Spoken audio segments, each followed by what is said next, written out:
You've got the In-Wheel Time Car Talk Show coming up. Pardon? I said, hoo-hoo. Hoo-hoo. Wait a minute. That's a sound effect button I've got over here. There you go. A little bit clipped. Coming up, we're going to try to talk to Zen Master Ulysses Garcia and get the latest on the JDM stuff, but I figured out what the problem is. He's not here. He's on Japanese time. Oh. So it's a different hour. Oh, it was yesterday then. Jeff's going to bring us some car culture with side view mirrors.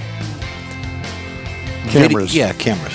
Side view mirror cameras. Well, yeah, they're the same, but they're just cameras. That's all. I like them. I think Mr. Mars reviews the 2025 Chevy Colorado. He's going, well, wait a minute, he's not here. Yeah, he's here. He stepped outside to take some sort of highly important phone call. Yeah. Howdy, along with Mike Out of This World Mars. We always need more Jeff Zekin, Chief Engineer David Ainsley. I'm Don Armstrong. Glad you could join us on this Saturday morning. We're recording this on a Friday. Yeah, there you go. I was going to say, how are we going to do that? Well, we're recording this on a Friday. So if you're watching on a Saturday at our regular time, right on. If not, then you're watching now, and congratulations, you found us. Yep. But we're live somewhere, aren't we? Yeah, somewhere. Somewhere. Well, we think we are because Mars isn't over there doing his thing. I think we're live in Tahiti. Really? Yeah. Do they have cars in Tahiti? I don't know. We'll be there next week. All right.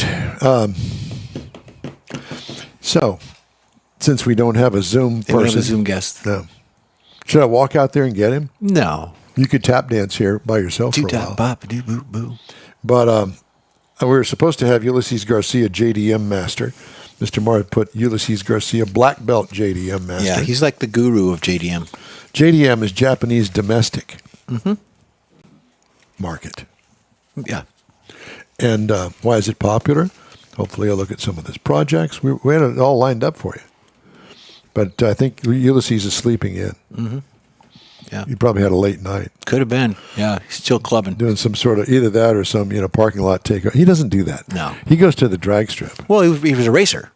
Yeah, the drag strip. Yeah, drag strip. I don't know if it might be drifting too. Well, I don't think so. Could be. Yeah, he was bragging about eighth mile times. Oh, okay. That's the new thing. In my world, it's not the new thing. No, quarter mile. 13:20. The other thing is that we wanted to bring up right out of the box this morning, and you may or may not know or recognize the name, Gene Winfield. And Gene Winfield passed away a couple days ago, and we've had him on this show several times when we were at Autorama. And the past few years, he hasn't been doing well enough to travel, and come to find out that he's had cancer. Mm-hmm. And I don't know whether that was the exact cause of death, but at any rate, he was, early 90s, I believe, mid-90s, somewhere in there, and still working every day that he could. Gene Winfield was an extraordinary car builder, forward-thinking car guru, I guess. He was a World War II guy, and he was one of the first hot rodders.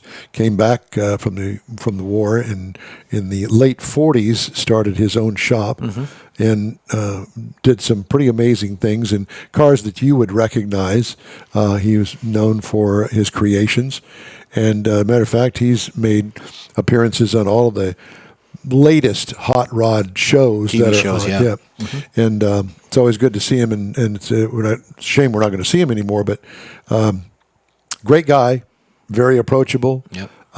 And I'll never forget, I think we had the biggest stand-up audience when we had him on our show at Autorama. It was quite amazing. And he would bring his team in, and they would have a separate area, and he would actually do a chop of a vehicle live in front of everybody. Yes. And they would hit the welders, the grinders, the guys measuring, and they were young guys. They weren't, I want to say, students of the craft of the trade, but he would guide them, and he would explain the step-by-steps as they're chopping a top off of 50 Chrysler or something. And I think that's what he was really known for, is how to chop a car, because it's not just taking a Sawzall and going after it. And it's not just the roof. You can section a car. You can widen a car. You can chop and widen a car as well. Yep. So there's a lot of technical ability there, and he was the best. He was. And he did all of it by eyesight and experience. Yep.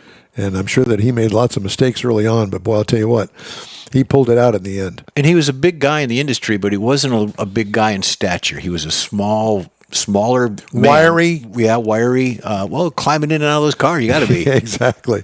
And I think that that's what kept him going as long as he did, because he was always very active Right. and always doing all sorts of things. Yeah. He lived out in Arizona, didn't he? I think it was Arizona. No, I think New that Mexico he or lived in Arizona? the desert of California. Okay. I think he lived in the Mojave Desert. Yeah. Okay. I think. Mike's back. What was the thumbs up for? He did. He lived in Mojave Desert. Yeah. Yeah. We're just wondering where you've been. I've been. Are we even on the air? Yes, we are. I think. I hope. We got you there, Mike.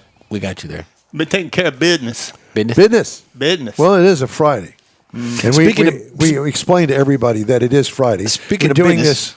we're doing this show live on Friday for playback on our regular time slot, Saturday, 10 to noon. Yes. So no matter whether you're watching it live now or you're watching it live but recorded on Saturday, there's many elements to all of this. Plus, Just hit the let's button. not forget that this is going to be the spring forward, fall back kind of weekend.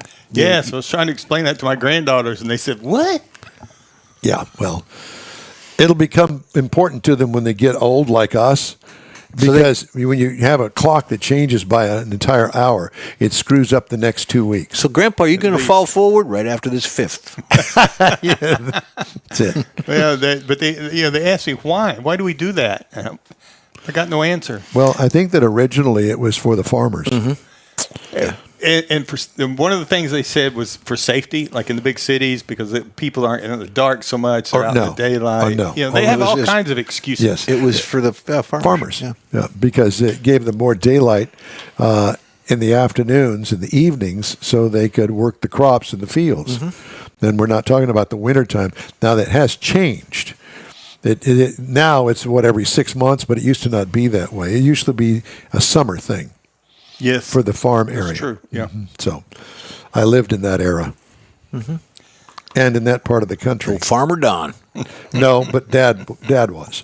Anyway, so obviously Ulysses Garcia didn't get the message that I left for him, didn't get the message that you left for him. Either that or he's ignoring us, which we're very familiar with. Oh, he got the message. I don't think all he's right. ignoring us, because he was very, very receptive to being here. I mean, we talked about it, and he was, oh, yeah. Maybe he's been arrested. Could Or be. maybe he's still racing or something. Yeah. No, No. no, not on Friday morning. Maybe he's hard at work and, Could be. Very, very throwing possible. elbows around in the garage, that Very sort of thing. possible. Very possible. The other thing I wanted to talk about was the tariff fiasco. I got a story here. I got to find it. But the president had all good intentions, I think, but he didn't really think it through until the big three automakers went to him apparently last week and said, Mr. President, It's not going to work. well, it'll work. We'll try to make it work, but it's going to cost everybody lots of money. And I think that the bottom line was that the $10,000, roughly $10,000 increase in a car that's $50,000, that's going to put a lot of people out of the market, Big- and a lot of big people, percentage. Yeah, a lot of people out of work. And of course, if you're not familiar with it, then you've been hiding under a rock. So. President Donald Trump will exempt automakers from his punishing 25% tariffs on Canada and Mexico for 1 month, as long as they comply with the terms of an existing free trade agreement, according to the White House. Trump is also open to hearing about other products that should be exempted from the tariffs, which took effect March 4th, the White House said. Trump's tariffs pose extreme difficulties for automakers, which produce vehicles in all three countries and often ship parts across North American borders multiple times as they get built up into systems and finished vehicles.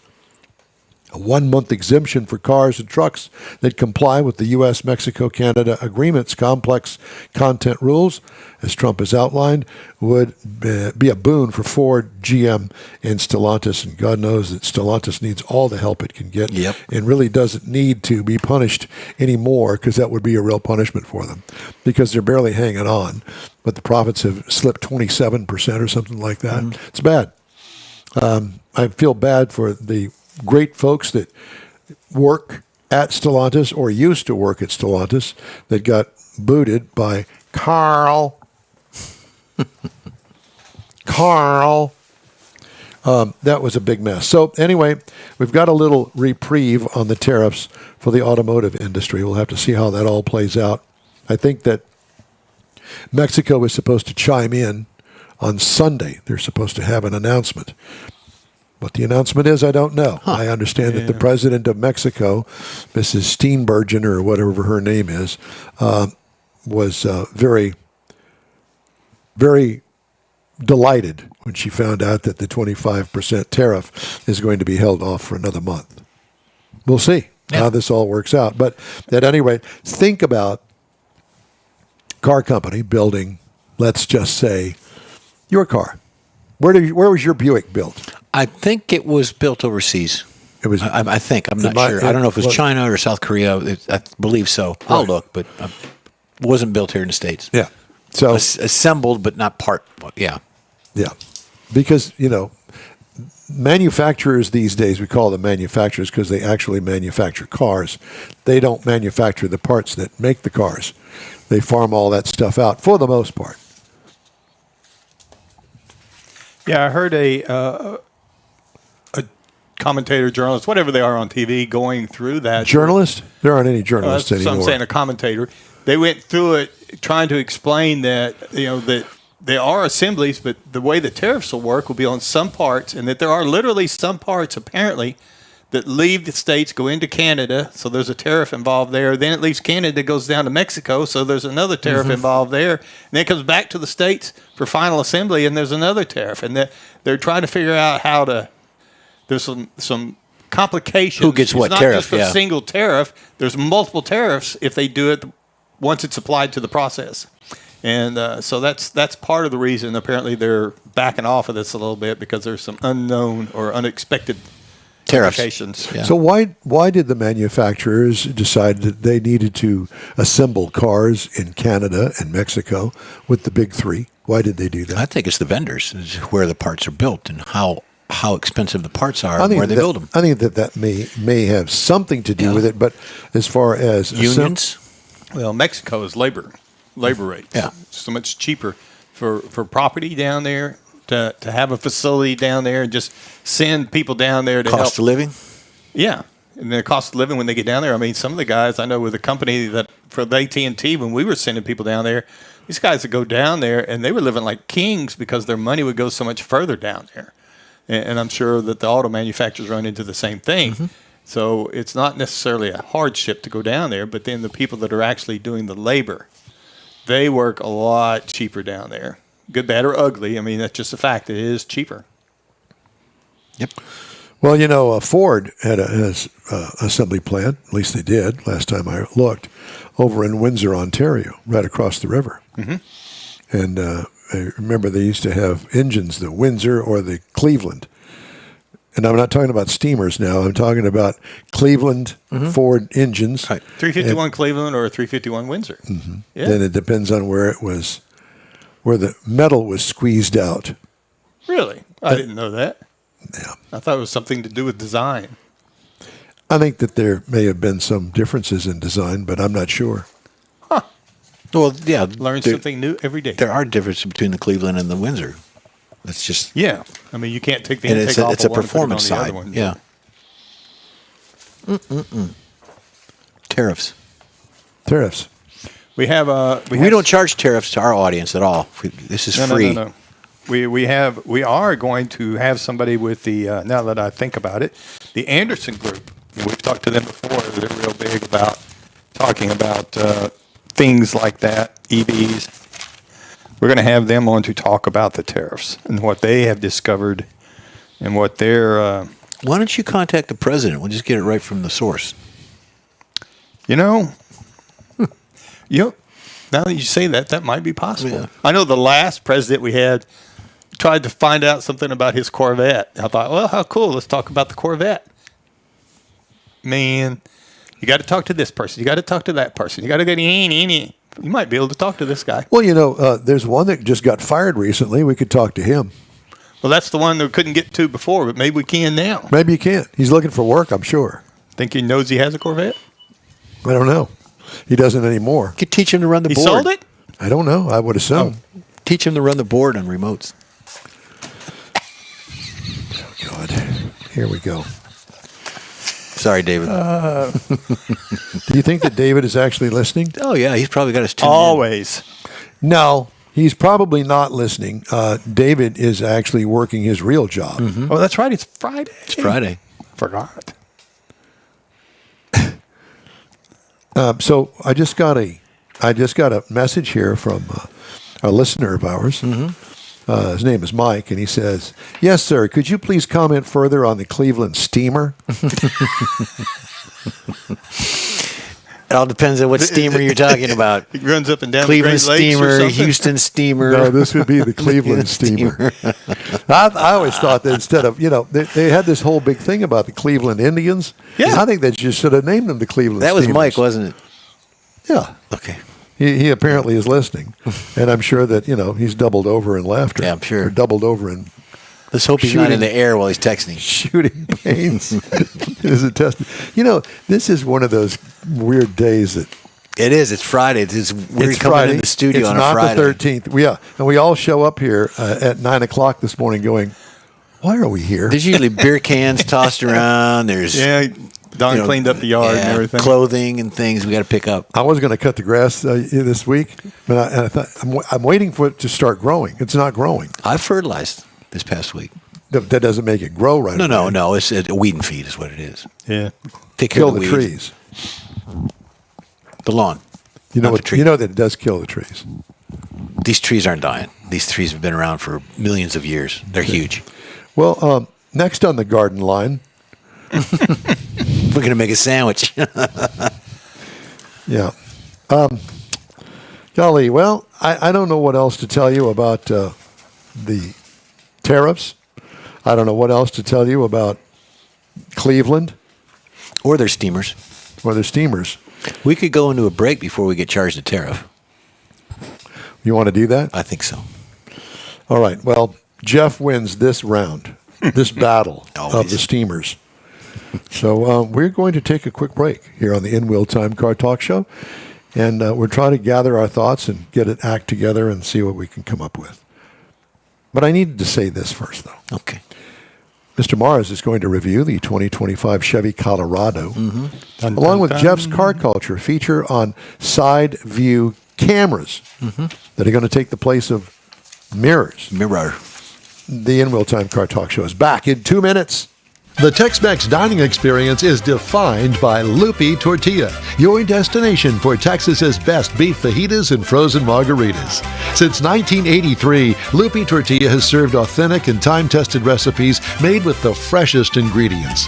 Atmosphere is part of the award-winning experience at Lupi Tortilla, all developed in a little house near Highway 6 and I-10 in West There's 6 of Houston. them you can put- Visit any of the Lupi Tortillas and you'll see the same attention to detail in each and every location. Start your Lupi experience with queso flammeado and guacamole, along with a classic frozen margarita. Dine on famous Lupi beef and chicken fajitas, or pepper shrimp brochette, or a fish or vegetarian entree, and finish with a scrumptious flan for dessert. Find Lupi Tortilla in Houston, College Station, Beaumont, Austin, San Antonio, and Dallas-Fort Worth. There's a Texas location near you. The recipes are authentic and time-tested. The ingredients always fresh. Lupi Tortilla, he's pretty good. You own a car you love. Well, why not let Gulf Coast Auto Shield protect it? Houstonian John Gray invites you to his state-of-the-art facility to introduce you to his specialist team of auto enthusiasts. We promise you'll be impressed. Whether you're looking to massage your original paint to a like-new appearance, apply a ceramic coating, install a paint protection film, nano-ceramic window tint, or new windshield protection called ExoShield, Gulf Coast Auto Shield is where Houston's car people go. Curbed your wheels? Instead of buying new, why not have them repaired?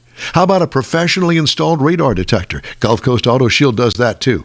Get a peek inside the shop and look at the services offered by getting online and heading to gcautoshield.com. Better yet, stop by their facility at 11275 South Sam Houston Tollway, just south of the Southwest Freeway, and get a personal tour. Gulf Coast Auto Shield is your place to go for all things exterior. Call them today, 832-930-5655 or gcautoshield.com. In-Wheel Time hits the road literally when we join the Hot Rod Tour of Texas on April 26th.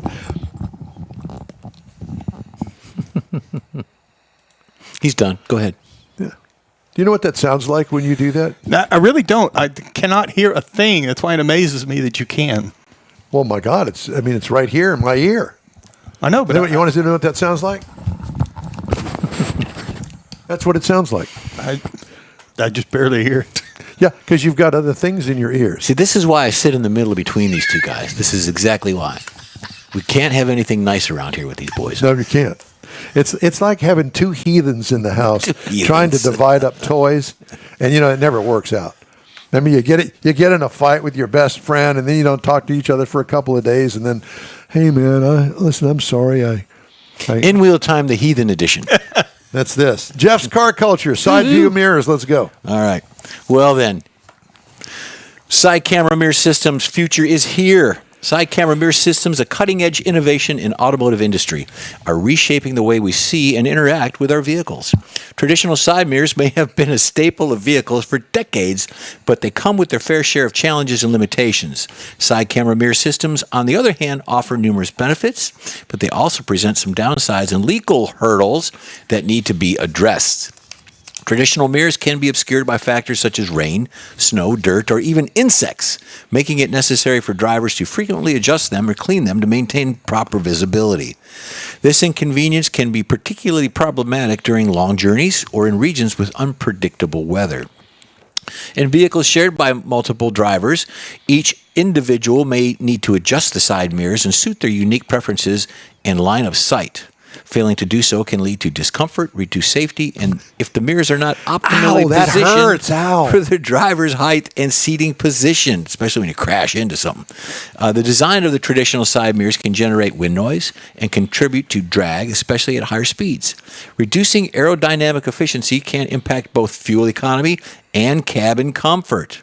Traditional side mirrors are unable to integrate advanced technology features. For instance, they cannot display additional information such as navigation guidance or blind spot monitoring, as is possible That with camera is as big as a regular damn side view mirror. It could be. Looks like a little camcorder hanging out there. Traditional mirrors provide minimal feedback to the driver about their surroundings. Side camera mirror systems often include features like distance markers or warning symbols that enhance drivers' awareness and safety. Traditional side mirrors are exposed to vulnerable and impact from other vehicles, obstacles, or even careless pedestrians. This makes them more susceptible to damage, vandalism, and being knocked out of alignment, necessitating repairs or replacement. Shame on that. Side camera mirror systems provide a wider and more comprehensive field of view compared to traditional mirrors, significantly reduce blind spots. This can help prevent accidents when changing lanes or merging onto highways, making the roads safer for everyone, Michael. Which means some side camera mirror systems come with advanced features like lane keeping assistance and automatic adjustment. These features can aid drivers in maintaining a steady lane position and ensuring their mirrors are correctly aligned, enhancing overall safety and convenience. Unlike traditional mirrors, side camera systems are less effective by adverse weather conditions. They can adapt in various scenarios such as rain, snow, or fog, ensuring the drivers have a clear visibility at all times. The sleek design of side camera mirror systems contributes to improved aerodynamics, reducing wind resistance, and potentially increasing fuel efficiency. And we all want that. The installation and repair of side camera mirror systems can be more expensive than traditional mirrors. The technology involved, such as high-quality cameras and displays, can drive up the initial cost of the vehicle. Repairs can also be pricier. Drivers accustomed to traditional mirrors may take some time to adapt the new systems, adjusting to the camera display, and learning to trust the technology that lead into the initial confusion and discomfort. So overall, it's a new system. It's a new way of having your cake and eat it too. Yeah, having your cake and eat it. I was putting Mike's on. I like it. I think it's going to be good. I could use it. I could adapt to it. You've got the rear mirror inside. Those things are absolutely way too huge. There's no advantage as far as aerodynamics are concerned by what you just showed there. We have what we call a lipstick camera on the back of the helicopter that faces forward, and it's no bigger than a lipstick case. And that is. The ones that I showed you that we can find information on, they're all in Europe, and they're mainly on EVs. Well, of course. So they're not on any ice vehicles or anything Well, like you know, that. a couple of them I thought was real good, and I thought maybe that's what this was going to be. The camera that's on the existing side mirrors, whenever you turn the blinker on, it comes up like in the speedometer or the tachometer, but it comes up on the dash, and you can see it on your dash. You don't have to do all this other stuff, and that's basically a little lipstick type size camera on an existing side mirror. And I don't I like- understand some of that stuff. I'm with you. That's kind of Defeats the purpose with the size of those things that we just saw there. they look like camcorders hanging out there. or And are something. they going to put it? Objects in the mirror are larger than they appear. That kind of thing. So Oh, that thing with the convex and the concave. And Yep. objects in mirror may appear closer than Yep. they really are. yep. Is that going to happen? I think we need I to don't put know. that on everything. And some of these actually go into the fender. Yeah, I saw that. Yeah, Let's which have a is motor cool. that breaks, it doesn't retract it. And I got all that. I got you. Well, Mr. Mars, you're not going to do your Chevy Colorado right now, so you might as well put Oh, did those I go pieces over? of paper away. Did I go over? But don't put it totally away, because what we're going to do is we're going to start off with your review for the next quarter. All right. Okay? Yeehaw! All right. I guess that means okay. God. Well, it is rodeo. He is in the rodeo season. Mike is the rodeo. All right. We're going to take a quick break here on the In Wheel Time Car Talk Show. And we're going to try and do this whole thing all over again for the next half hour, Oh, but Lord. do it better. More better. Mo better. A lot more better. In Wheel Time continues in a minute. Pro-Am Auto Accessories has been serving Houston's auto enthusiasts since 1984, providing world-class products for sports cars, European sedans, and American muscle. Pro-Am is known as the place to go to find exclusive and hard-to-find parts and accessories. Pro-Am is one of the very first distributors in the USA for brands such as Recaro, Redline, Momo, Corbo, and Simpson. Located in the heart of Houston's premier retail and service corridor, the Galleria area, Pro-Am's walk-in storefront includes an 8,000-square-foot warehouse, showroom, and installation bays. Pro-Am not only sells parts and accessories, but also offers installation and service. Pro-Am is now reaching a worldwide audience through Pro-Am.com, taking its local reputation to the rest of the world. At Pro-Am Auto, you'll be dealing with a small group of professionals who truly want to help you with your automotive needs. If you don't see what you're looking for on the website, call and Pro-Am will lend you a hand. Pro-Am Auto, 6125 Richmond at Green Ridge in Houston's Galleria area. Call them at 713-781-7755. It's time for the 47th Annual Corvette Chevy Expo in Galveston, Saturday and Sunday, March 15th and 16th at the Galveston Island Convention Center. This premier indoor event features iconic Chevrolets, from classic Camaros to America's sports car Corvette. See over 135 displays, automotive vendors, and unique finds at the expansive swap meet. You'll also see the all-handmade Galveston Craft Show, featuring over 100 local artisans. Be part of this Chevy celebration, March 15th and 16th. For tickets, visit CorvetteChevyExpo.com.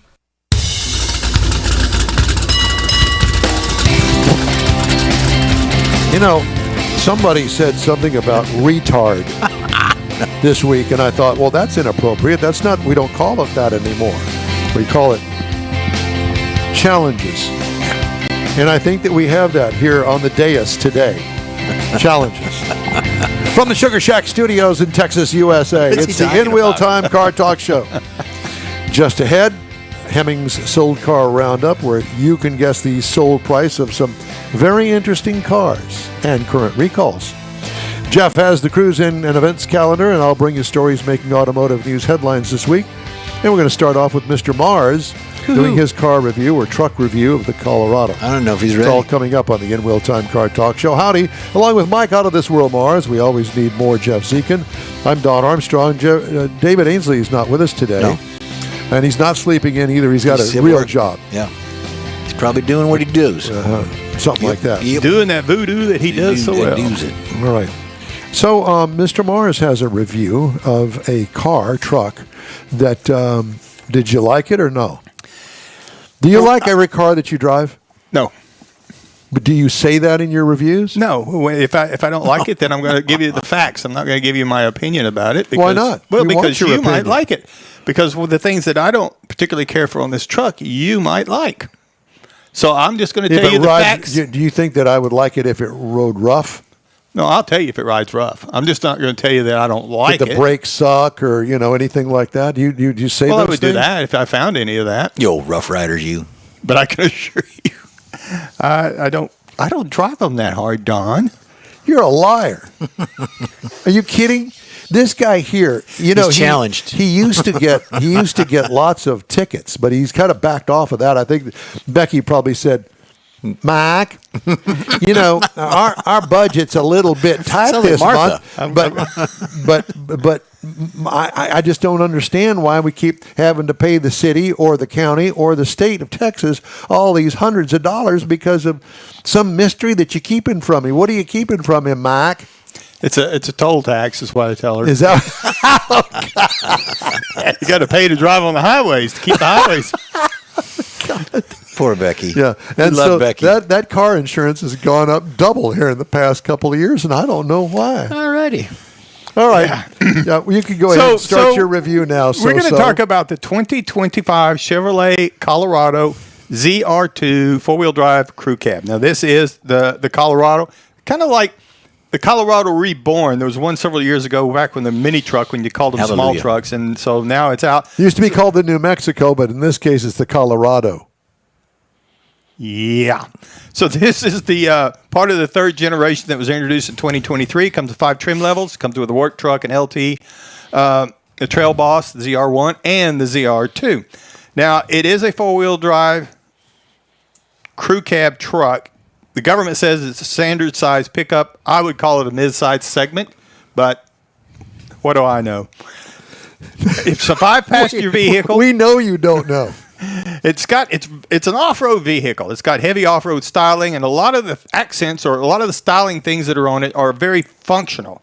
The LED lighting with the headlamps and the fog lamps, that's all part of the common what you're going to find in most new vehicles, but it's very functional in this vehicle. The front bumper is made for off-road work and got tow hooks, skid plates in the front and the rear, and for the gas tank, you got a skid plate on there. It's got wheel flares on it because of the ZR2 package, and it's got rocker panel protection on it. And that, by the way, looks kind of like a step plate, but it's not. It's strictly to protect the under part of the body whenever you go rock climbing. Now, it does have heated power folding side mirrors to make things a little bit more pleasant. Power sunroof. And it has the Stowflex tailgate, which is where you can drop the tailgate, and there's some storage that's put in there that's kind of like an underfloor storage in some of the other vehicles. So that was a really smart move to use some space that wasn't really being used. Runs on 17-inch wheels. Now, these are beadlock capable wheels, and part of this, again, is geared towards the off-road, so you got more tire wall there to work with instead of having some of these little short run flats. Beadlock capable. Right. So you can take and make these they're not beadlocked from the factory, but you can make them that way. Because if you go to a tire shop like Discount Tire and say, oh, I got beadlocked wheels on here, they're going to laugh at you.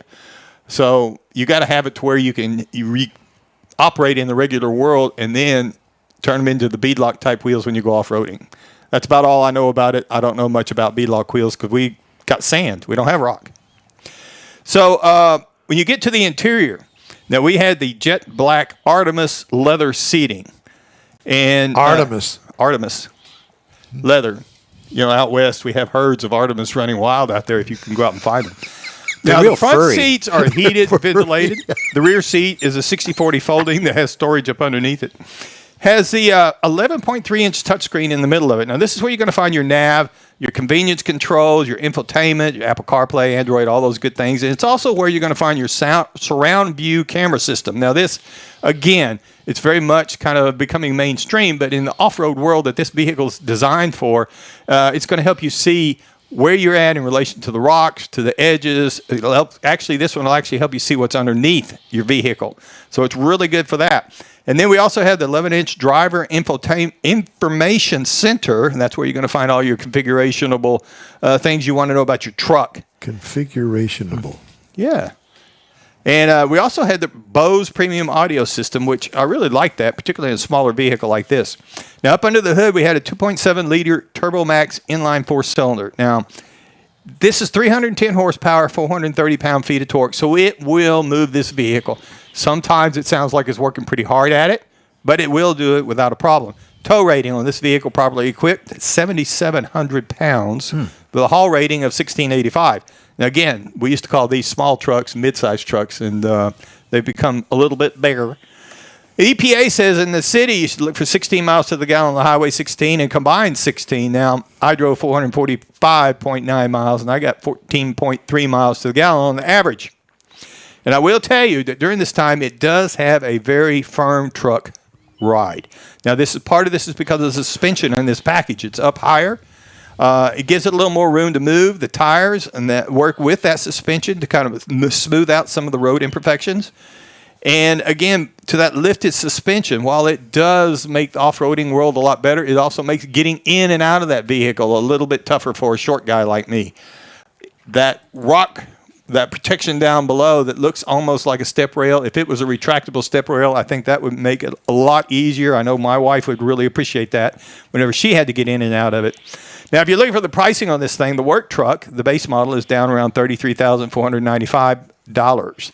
Now, the base trim price when you get up into that ZR2 level is $49,600. So there's a pretty good size jump, but there's several different trims in there that you can work with.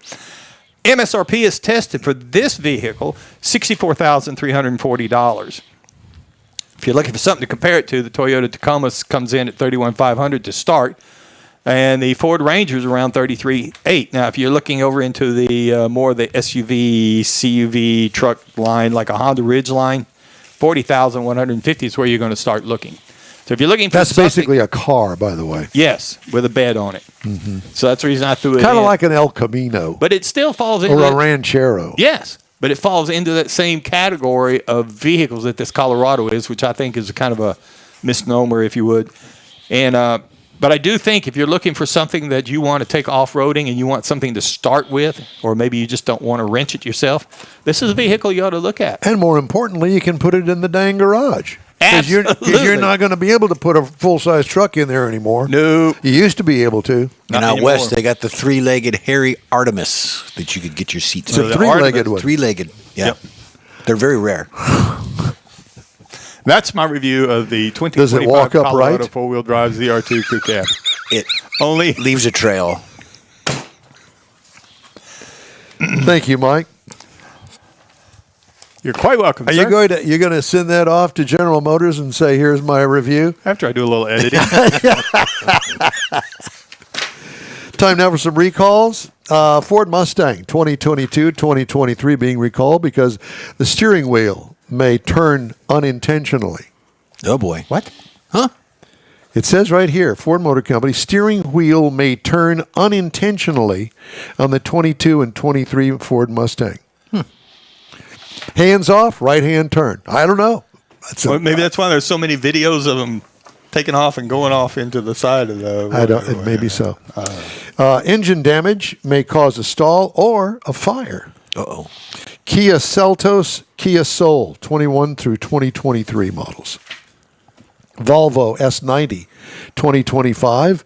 Improperly secured windows may detach. Martha? Martha, we've lost the back window in the truck. I don't know what happened to it. Must have just fell out. Messing my hair up. Instrument panel display failure. Genesis, G80, GV70, GV70 EV, and GV80, 23 through 25 models. Second row side door lock malfunction. Martha, I can't get out. BMW X3. Also, same model year and same vehicle. BMW X3, loose cable connection between the battery and the starter. What's that popping sound underneath the hood? Does it smell start. electrical to you? Yeah. Does it start? Does it start? No, it doesn't start. It just goes click. And then the next thing you know, underneath the hood erupts in fire. Yep. I came from a different world than most people, I guess, because I've dealt with all of that sort of stuff. Yeah.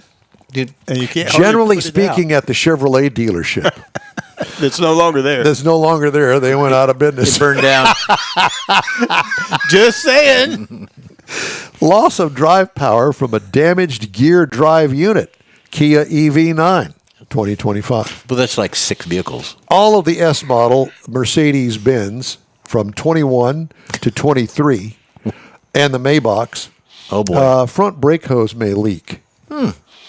You got that stain on the driveway that's now going down Could be out to is the it gutter. proper fitting or don't Gear know. position indicator not displayed in the Audi and the Volkswagen 22 to 23 model years.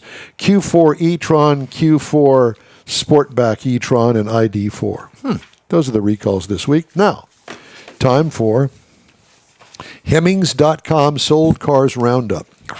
It's where the boys get to guess how much these cars actually went for on the online auction. Now, let's start with one that my daughter always loved this car. Katie, my youngest. Okay? And I have to tell you that I liked this one as well. The 2009 Pontiac Solstice, the little underpowered two-door coupe that was kind of about the Mazda Miata size. Okay? 2009 Pontiac Solstice looks completely stock and very well kept. How much do you think that sold for? I'm going to go $17,000. Mr. Mars, are you paying attention? I'm going to go 11. 11? How about 19,950? It's probably got few miles on it, but that is a good-looking little car. Well, it is, but I would have thought that they're not being made, so that might have pushed the price down some. Parts and everything. I don't know. But I guess not. Next car up is a 1974 Chevrolet Corvette. Now, this is a C3. I actually had a C3, but mine was a 77. Same basic automobile. This particular one has an L82 emblem on the hood, meaning that it had more horsepower. More horsepower, meaning it was still under 300 for a V8 motor. It was gutless, but whatever. So a 74 Chevy Corvette. It has, the stock wheels on it, what we used to call beauty rings. I like that particular style. And how much do you think that went for? Well, it's got a luggage rack. Well, that would be a deduction in my world. And it looks like the fit of the hood is off. I think it's been hit, my opinion. I'm going to go with Mike's answer first. That one, I would put it at 15, and I think I'm a little high there, but I would go 15 because it looks like it's really clean. All right, I'll go 16.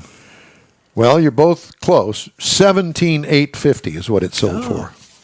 17,850. All right, let's go to the next one. This is pretty cool, actually. Yeah, there you go. It's a 1970 Oldsmobile 442 convertible. Mm-hmm. It looks stock. It looks really clean. And I would say that it's relatively rare because I don't know that they sold as many convertibles as they did the regular coupe. And it's a 442. And it's 69, you said? It's a 1970. 70. Mm-hmm. Okay. I had a 71, but not the 442. It had all the accents. It had the striping, the wheels. I'm thinking that says W30 underneath that 442 there.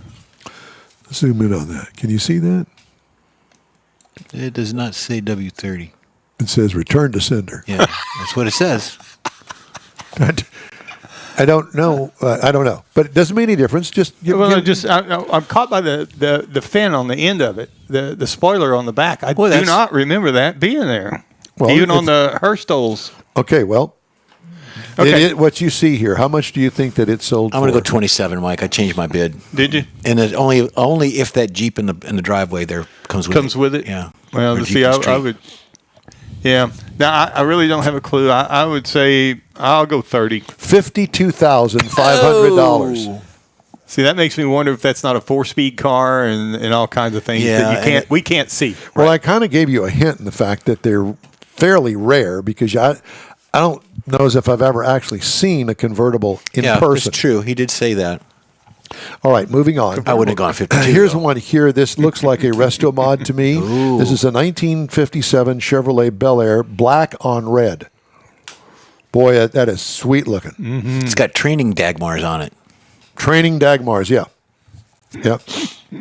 So what do you think that sold for? Now, I'm going to tell you right now that my guess is it's a resto mod. So if that makes any difference to you and you're guessing of the price. I'm guessing $62,000. 62. Mr. Mars, what would you say that would go for? No, I'm gonna stay down around 35 because Ooh. looking at the steering wheel and stuff, that's factory. Okay. Well, the actual retail price was $48,300. And that seems fitting to me for a Restomod. Well, it could be. I You mean, said 42? that's a sharp looking car. 48.3. I mean, it's black. You can see down the side of it. I mean, that thing is straight. It's clean. All right, next up is the OJ truck. The 1978 Ford Bronco in the two-toned style. It looks clean. I don't know how many miles it's got on it. Probably a million. sharp. It does. It looks pretty good. I'm not a big fan of green, but whatever. 78 Ford Bronco. No, I That was got pointed. it. Uh-huh. It's right on the cutting edge. How's that? There you go. Very Ford Bronco. good. 78 Ford Bronco. How much? How fast does it go? 2 miles an hour for hours. I would say I'm going to go with those. Still pretty popular. I'm going to say 18. I'll go 15, but I think Mike's got it. $30,450. Sold. That's what they sold it for. The next one is for all of you. Al. Oh, Matthew. Oh, would you bring me the car? Is that a Morgan? It's a Morgan. A 1959 Morgan. +4. I don't know what +4 means. They ain't going to have 4 seats in it, I can tell you that. No. So a 1959 Morgan +4. What do you think? I just threw this in here because I think that every once in a while we need to get a little edumacation. Man, those almost look like real wire spoke knockoffs. They probably are. I like the bug eye effect. How much? I'm going to go. It's a 6-figure car. You think? I think so. I'm going to go 110. Man, I was thinking like 50 was a bunch. Okay. 26.5 is what it we went for. bought 7 of them. And our last one. Got a whole herd. This is my An Artemis choice. herd. This is my choice for cars. There you go. This, ladies and gentlemen, is a 1950 Curtis Craft Midget. Clearly not street legal. This is a little bitty race car from back in the day. Boy, if I had the money, I would buy this tonight. Banuski race cars. That's what it says there. Yes, See that? Budnewski. And they're out of Buffalo, New York. There you go. The owner of my company lives in This is a Curtis Craft Midget. Now, I assume that it's got a motor in it that fits the Curtis Craft Midget stuff, okay? Which would probably be, what, a 4-cylinder? Probably. Mm-hmm. Anyway, it's a dirt track car. What do you think that it's sold for? Little race car. Wow, that's a tough one there. Just because of what it is, I would say 20. Just because Okay. What would you say, Jeffrey? I'm going to go 18. How about 14,175? If I'd have had 14,175 just laying around in a heap with nothing to do, I'd buy that car. well, that You can't do anything with it. Drive it around the parking lot on a Sunday, I guess. when Or there's in a nobody in it. parade or something like that. yeah, But parades. okay. $14,000 to put a car in the parade? I don't know. I don't know. I think that's a very cool car. That's one of Yeah, those. like a little collectible thing. Uh-huh. And teach a kid how to drive in the parking lot on a Sunday afternoon. That'd be fun. From the Banuski. Yeah. There you go. All right. Coming up, Jeff has the cruise in and events calendars, and I'll have the stories making automotive news headlines this week. Thanks for joining us on the award-winning In-Wheel Time Car Talk Show. We continue in 2 minutes. 2 minutes. 2 minutes. The Tex-Mex dining experience is defined by Lupi Tortilla, your destination for Texas's best beef fajitas and frozen margaritas. Since 1983, Lupi Tortilla has served authentic and time-tested recipes made with the freshest ingredients. Atmosphere is part of the award-winning experience at Lupi Tortilla, all developed in a little house near Highway 6 and I-10 in West Houston. Visit any of the Lupi Tortillas and you'll see the same attention to detail in each and every location. Start your Lupi experience with queso flammeado and guacamole, along with a classic frozen margarita. Dine on famous Lupi beef and chicken fajitas, or pepper shrimp brochette, or a fish or vegetarian entree, and finish with a scrumptious flan for dessert. Find Lupe Tortilla in Houston, College Station, Beaumont, Austin, San Antonio, and Dallas-Fort Worth. There's a Texas location near you. The recipes are authentic and time-tested. The ingredients always fresh. Lupe Tortilla, he's pretty good. You own a car you love. Well, why not let Gulf Coast Auto Shield protect it? Houstonian John Gray invites you to his state-of-the-art facility to introduce you to his specialist team of auto enthusiasts. We promise you'll be impressed. Whether you're looking to massage your original paint to a like-new appearance, apply a ceramic coating, install a paint protection film, nano-ceramic window tint, or new windshield protection called ExoShield, Gulf Coast Auto Shield is where Houston's car people go. Curbed your wheels? Instead of buying new, why not have them repaired? How about a professionally installed radar detector? Gulf Coast Auto Shield does that too. Get a peek inside the shop and look at the services offered by getting online and heading to gcautoshield.com. Better yet, stop by their facility at 11275 South Sam Houston Tollway, just south of the Southwest Freeway, and get a personal tour. Gulf Coast Auto Shield is your place to go for all things exterior. Call them today, 832-930-5655 or gcautoshield.com. So I'm having to break them up over here. They're fighting. Tammy's got the sniffles, and we're gonna be talking to her She's about so her happy allergies to be on the in just a air few with us. minutes. Yeah, we see you over there. All right. Hey, we hope you'll join us on the upcoming Hot Rod Tour of Texas beginning April 24th in Victoria. You'll get all the latest from the tour all weekend long. Saturday, the 26th, we'll be streaming our live show from the tour stop at Spindle Tap Brewery right here in Houston. And we thank you for joining us today on the In Wheel Time Car Talk Show. Time now for Jeff's Cruise In and Events calendars. You betcha. Next week, we've got the Clear Lake Cars and Coffee. It's a ministry outreach group from Grace Church in Houston. They're located at 14505 Gulf Freeway in Houston. It goes from 7 a.m. to 11 a.m. on the March 15th. Please respect all the property, no burnouts, don't get a little crazy, all that good stuff there. Also, on the 15th, you've got the Conroe Cruisers Saturday Night Cruise, which are always fun to do up there. It's a free cruise-in. It's every first and third Saturday from 6 p.m. to 9 p.m. at the Kroger Marketplace parking lot. Go in there and get yourself some groceries and have fun and go on the cruise. That's at 341 South Loop, 336 West in Conroe. And then on Sunday, you've got the March Hot Rod Madness event that takes place on the 16th at the Angry Elephant. It's hosted by the Champions Hot Rod Car Club. Sponsored by Gateway. It's a $35 entry fee. Trophies for first, second, third be awarded. You got original, traditional, modified, and so on. 50-50 drawing, and that is at 730 FM 1488 in Magnolia. And then our cruising stuff, of course, we've got Tammy Dooley on the line right now. We're going to go see her very soon. We got the Hot Rod Tour of Texas, and we've got some other stuff coming in. And Don, this is hot off the press this morning from you. You've got the Redneck and Paychecks Off-Road, Rednecks and Paychecks Off-Road event. It's a spring break for 2025. It is 90 minutes north of Fort Worth. It's a 4-day event, 1,200 acres of mud and mayhem. The VIP camping is on sale, going on right now. So if you got a VIP camper, you can go up there and you race little plastic Kid cars. Your cars Barbie down car. a hill, and you risk life and limb. So go ahead, I sign have up laughed now. till I cried about these idiots that do this. Go from And 13th to 16th. If I were 20 years old again, I would be in that every weekend. St. Joe, Texas. So yeehaw up there in St. Joe. Go ahead, break a leg. Right? Yes, so to speak. All right, some of the stories making automotive news headlines this week. Hyundai, Kia, and Genesis each posted higher U.S. sales last month behind gains for crossovers, hybrids, and electric vehicles. Mazda and Subaru also increased, while Ford, Toyota, and Honda all posted declines. Sales rose 2.8% for Hyundai, 7.2% for Kia. It was the fifth consecutive gain in monthly sales year over year and the fifth straight month of record sales for both brands. Hyundai said sales of hybrid vehicles jumped 57% last month, while sales of electrified vehicles grew 35%. That's still pretty high. Very high.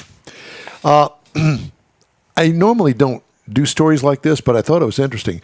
Mercedes-Benz is developing a new combustion engine, becoming the latest automaker to slow its electric car push in response to sluggish sales.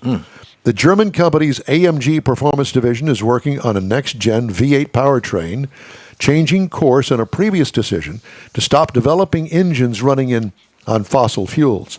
It'll be accompanied by a small battery and electric motor for additional power. Mercedes had already signaled a shift in direction. Company recently pushed back in electrification targets by 5 years, reaffirming investment in combustion engines. The automaker now expects hybrids and EVs to comprise half of sales by 2030.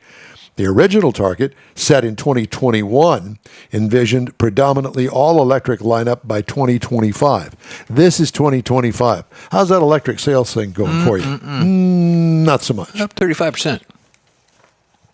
This is a story I've got to pass along. The McGuire family of dealerships didn't get a thank you from the city of Syracuse, New York, after cleaning up a long vacant industrial property that had become an overgrown eyesore. Instead, the dealership group got a lawsuit. What? The city said the group didn't have the required permits and threatened to fine the group $100 a day for each violation, potentially accounting to tens of thousands of dollars, but after more than a year of discussions, reached a settlement that drops any financial penalty. McGuire agreed to retroactively obtain and pay for the permits, including a stormwater pollution prevention plan and county approval to modify the bank of an adjacent creek.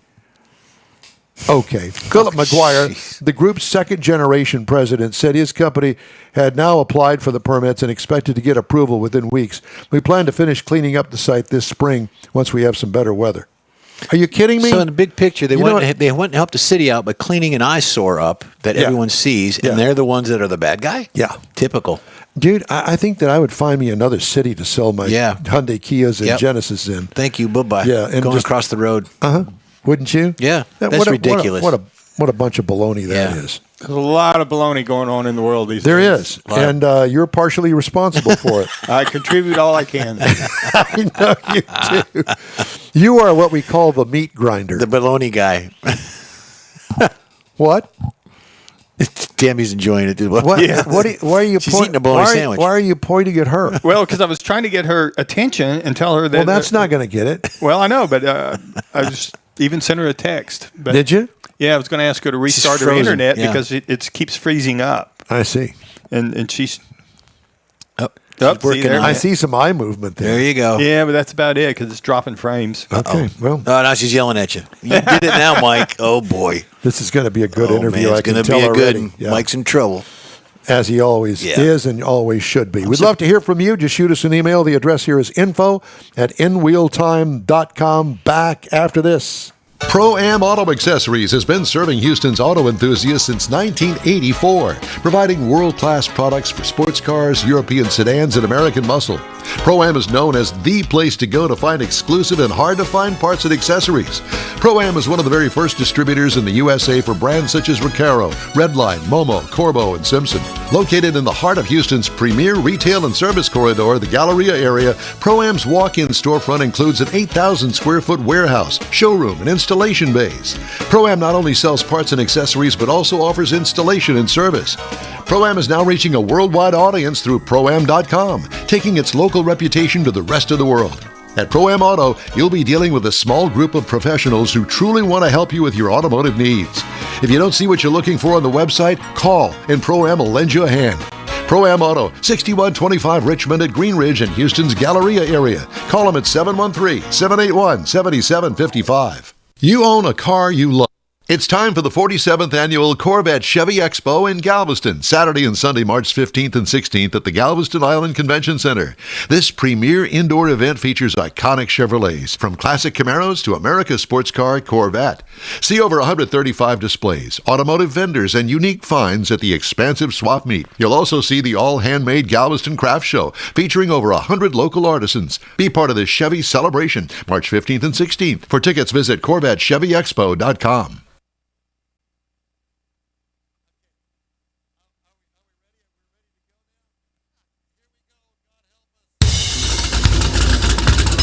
Friday. Oh, my God. Leave it to Dawn I'm going Armstrong. back to work. From Studio A, inside the much ballyhooed Texas Sugar Shack, this is the award-winning In-Wheel Time Car Talk A Show. three-legged ballyhoo is what it is. Just ahead, we visit with the Hot Rod Queen of Granbury. Right. To get the skinny on the upcoming Lone Star Street Rod Association State Run.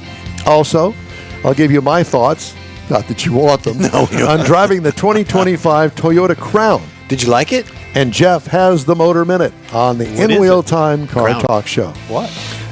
What? Howdy, along with Mike out of this world, Mars. We always need more Jeff Zekin, Chief Engineer David Ainsley, and yours truly, Don Armstrong. And I shouldn't even. Hi, my name is Mike Silman. I am so sorry that I even was born. I don't think we should do any more Friday shows.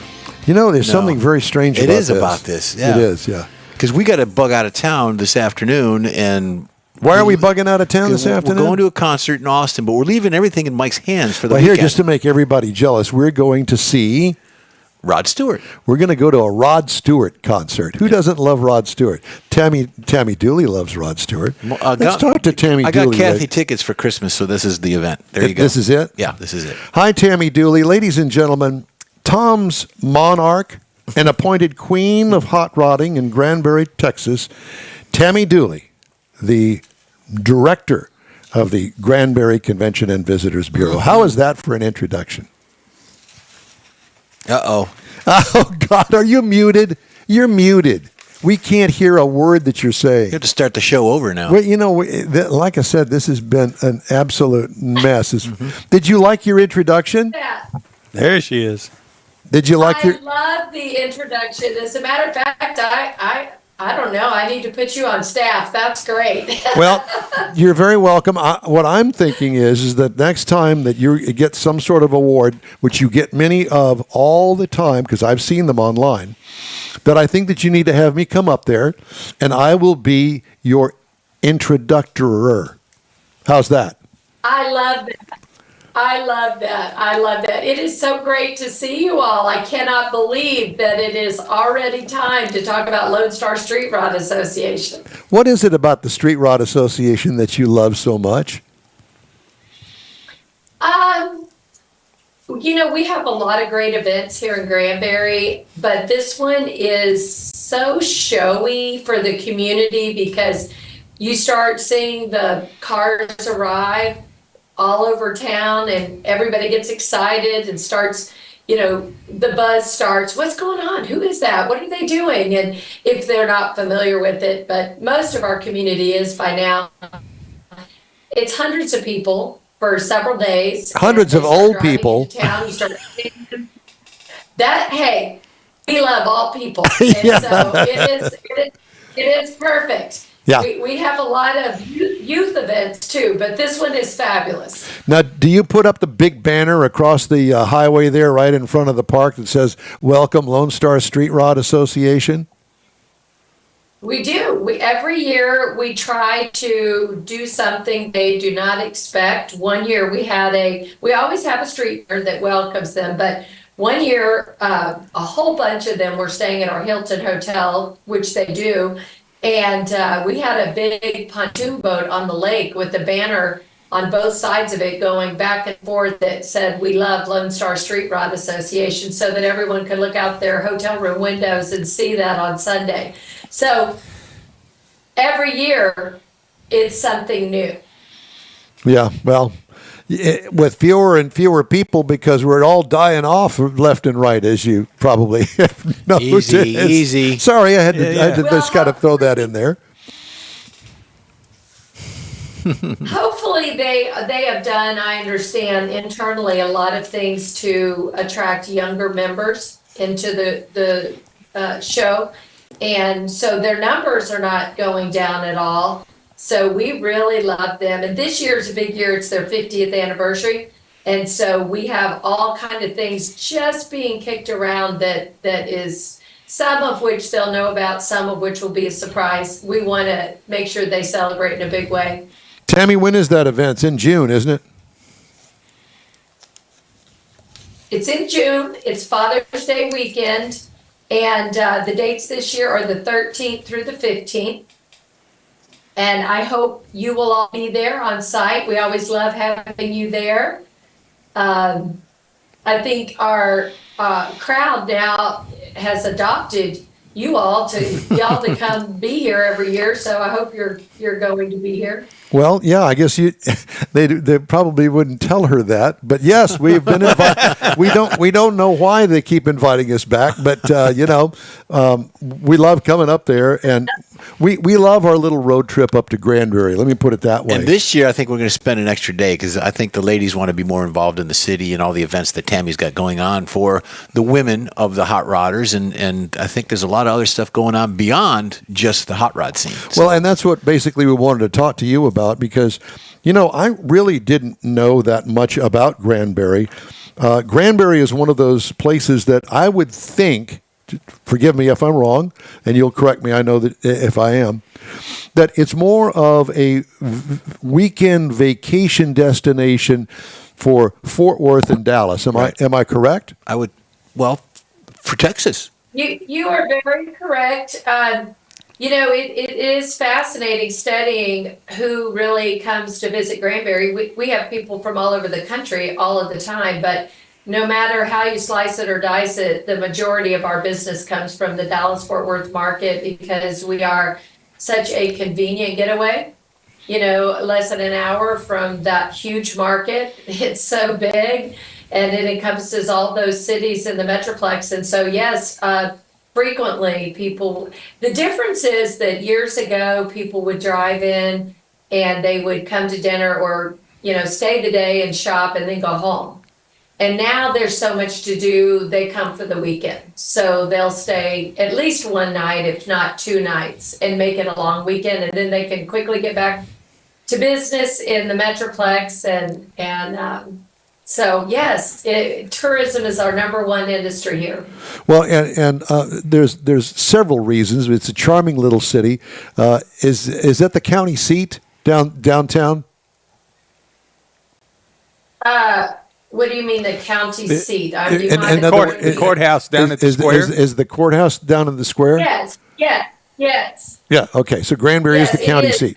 It's very interesting. The county is Hood County. And it is in the center of the city is the courthouse, and that little square on the inside is county property, but the sidewalks on the outside and all the businesses are city property.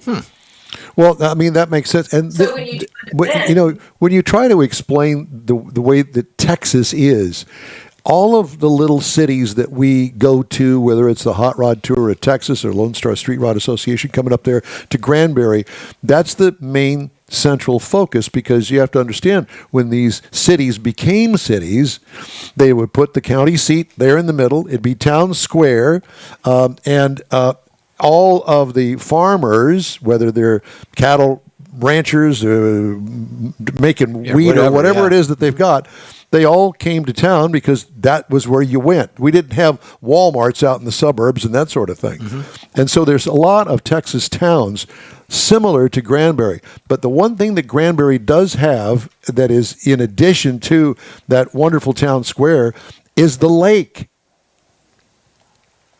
It sits right on the lake. And you are right about the town square. We're very fortunate that we have a town square. A lot of communities are Main Street towns where they have one large Main Street going through that's historic, which is great. But having a town square gives it a little bit of a European vibe.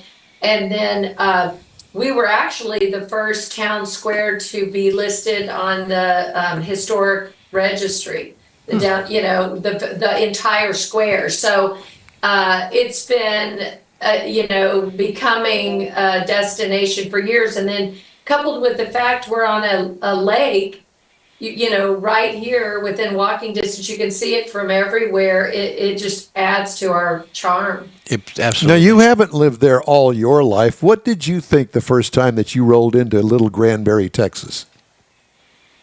I've always loved Granbury. I moved to the area. I've had a house here since 1993, even though I was working somewhere else. And it was a small, quaint town, and they had a lot of leaders that worked. That was in like 93, 94, 95. Everyone has been working hard to really showcase the tourism effort. And now, fast forward all these years, it's unrecognizable what the leadership has accomplished here.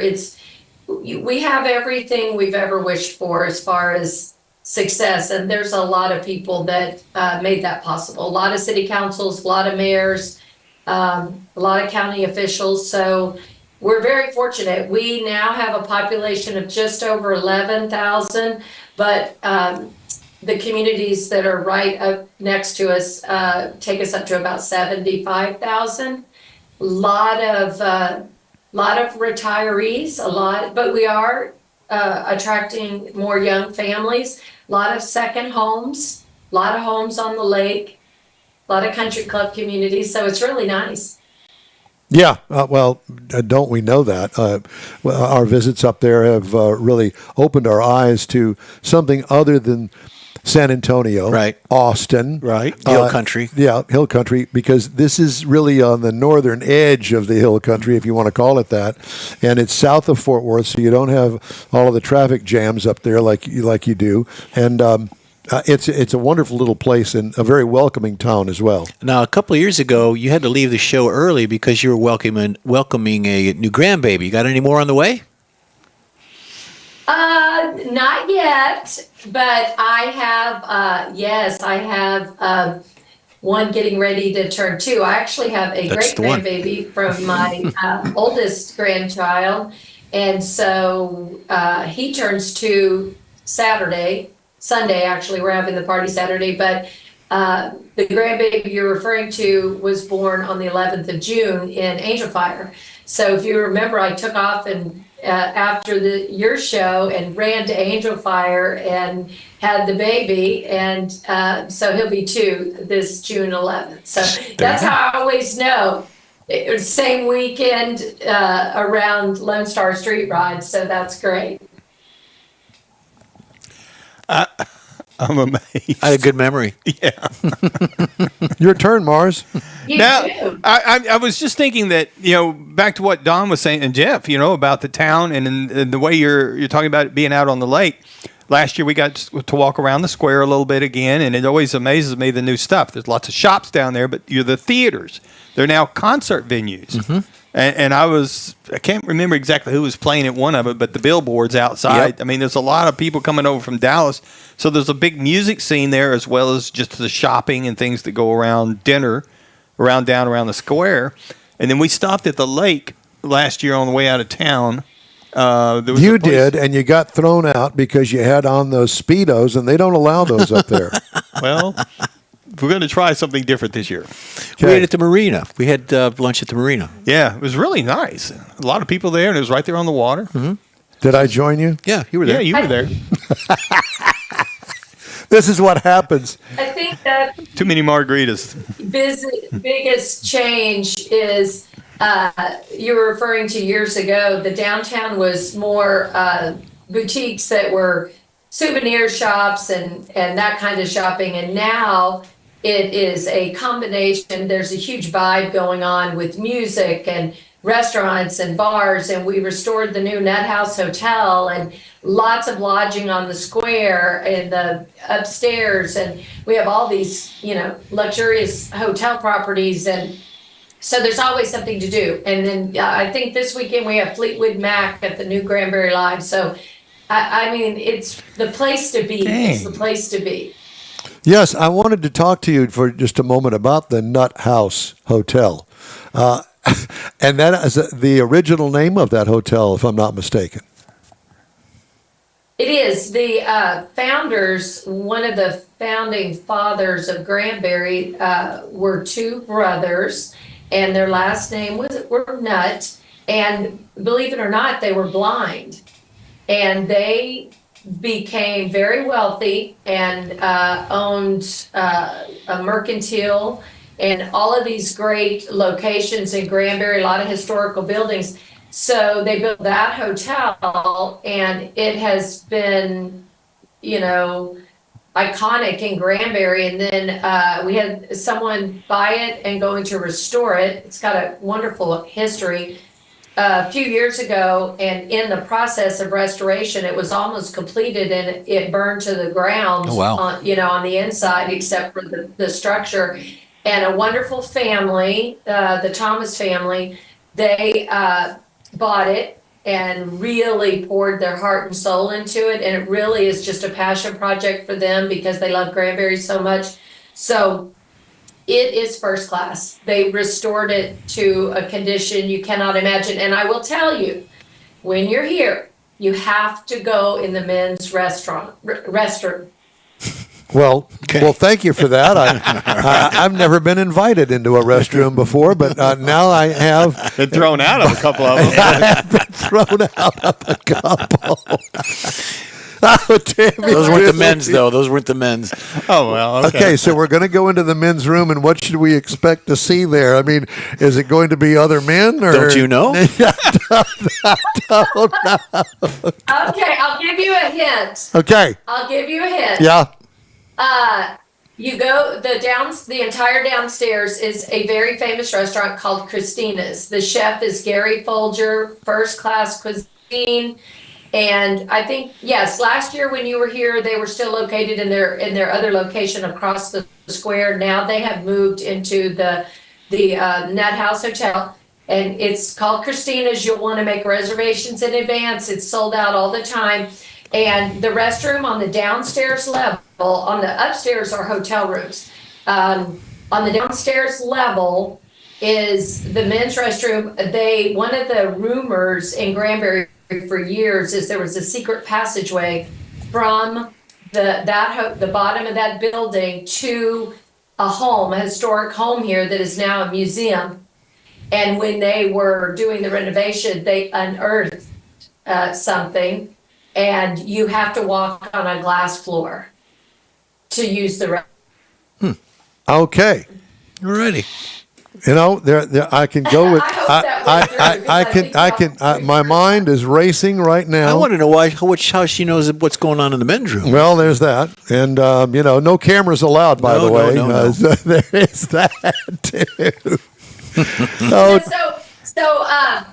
the funny thing is, when the restroom is not being occupied, they encourage everyone to go in, and you will constantly see a stream of women going in the restroom. So it's taking pictures.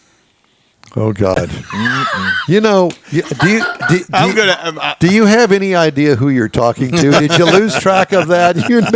You know that there's no good place for this to go. You know that. Especially I with know, us. but I always want to make sure you're in the know when you come to Well, Granbury. thank you. We're in the know. All right. Now we are. Now we know. So I'm going to go home and tell my wife we're going to Granbury. We're going to make sure we go in the men's restroom this That's year. right. I am putting a glass floor in my bathroom. Yeah, I'm going to do that. So, Tammy, we want reservations for 8 to Christina's that Saturday night that we're there. Can we get it? I will take care of it. Yeah, all I want is reservations, and then we would love that because we're always looking for something new and different, and we can talk about it on the show and all that sort of stuff. Oh gosh, I will make sure 8:00 on Saturday night. Okay. And I Party of will 8. get you set up. Friday night. Yeah. Friday Party of night? 8. Friday night or Saturday night? Because Friday or Saturday? if we're going to talk on the show, Well, not on that show. Oh, I mean, okay, for okay, future okay. shows. But Yeah, yeah. but you guys said that you were going to stay Saturday night now. Now, you want to Yeah. go Friday night or you want to go Saturday night? well, by the time we got to get up there and get set up, you're right. Saturday night. Saturday Things night. happen on Thank Friday. you. See, this is what I have to go through with Mars all the time, and that's why we keep him locked up in the men's restroom. Tammy, we love you. Thank you. We're going to look forward to talking to you on Father's Day weekend at the Lone Star Street Rod Association, where we will be live and in living color in Granbury, Texas. Thank you. Thank you, honey. We'll talk to you soon. Bye-bye. It's always good to talk to her. Awesome lady. Yes, awesome. most definitely. I swear, I'm gonna when I get home, I'm gonna tell my wife You we're know going what? to. You know what, Mars? I don't know as if I would even open my trap about anything anymore. At least today, I think I just do it. Christina's. Yep. Got it. Okay. And the men's restroom. Don't forget Just it. have everybody tune in, and they'll know the routine. They'll so. know something's up. they'll know. Hey, I just had a review of the 2025 Toyota Crown and Jeff's Motor Minute after a quick break. The Tex-Mex dining experience is defined by Lupe Tortilla, your destination for Texas's best beef fajitas and frozen margaritas. Since 1983, Lupe Tortilla has served authentic and time-tested recipes made with the freshest ingredients. Atmosphere is part of the award-winning experience at Lupe Tortilla, all developed in a little house near Highway 6 and I-10 in West Houston. Visit any of the Lupe Tortillas and you'll see the same attention to detail in each and every location. Start your Lupe experience with queso flameado and guacamole, along with a classic frozen margarita.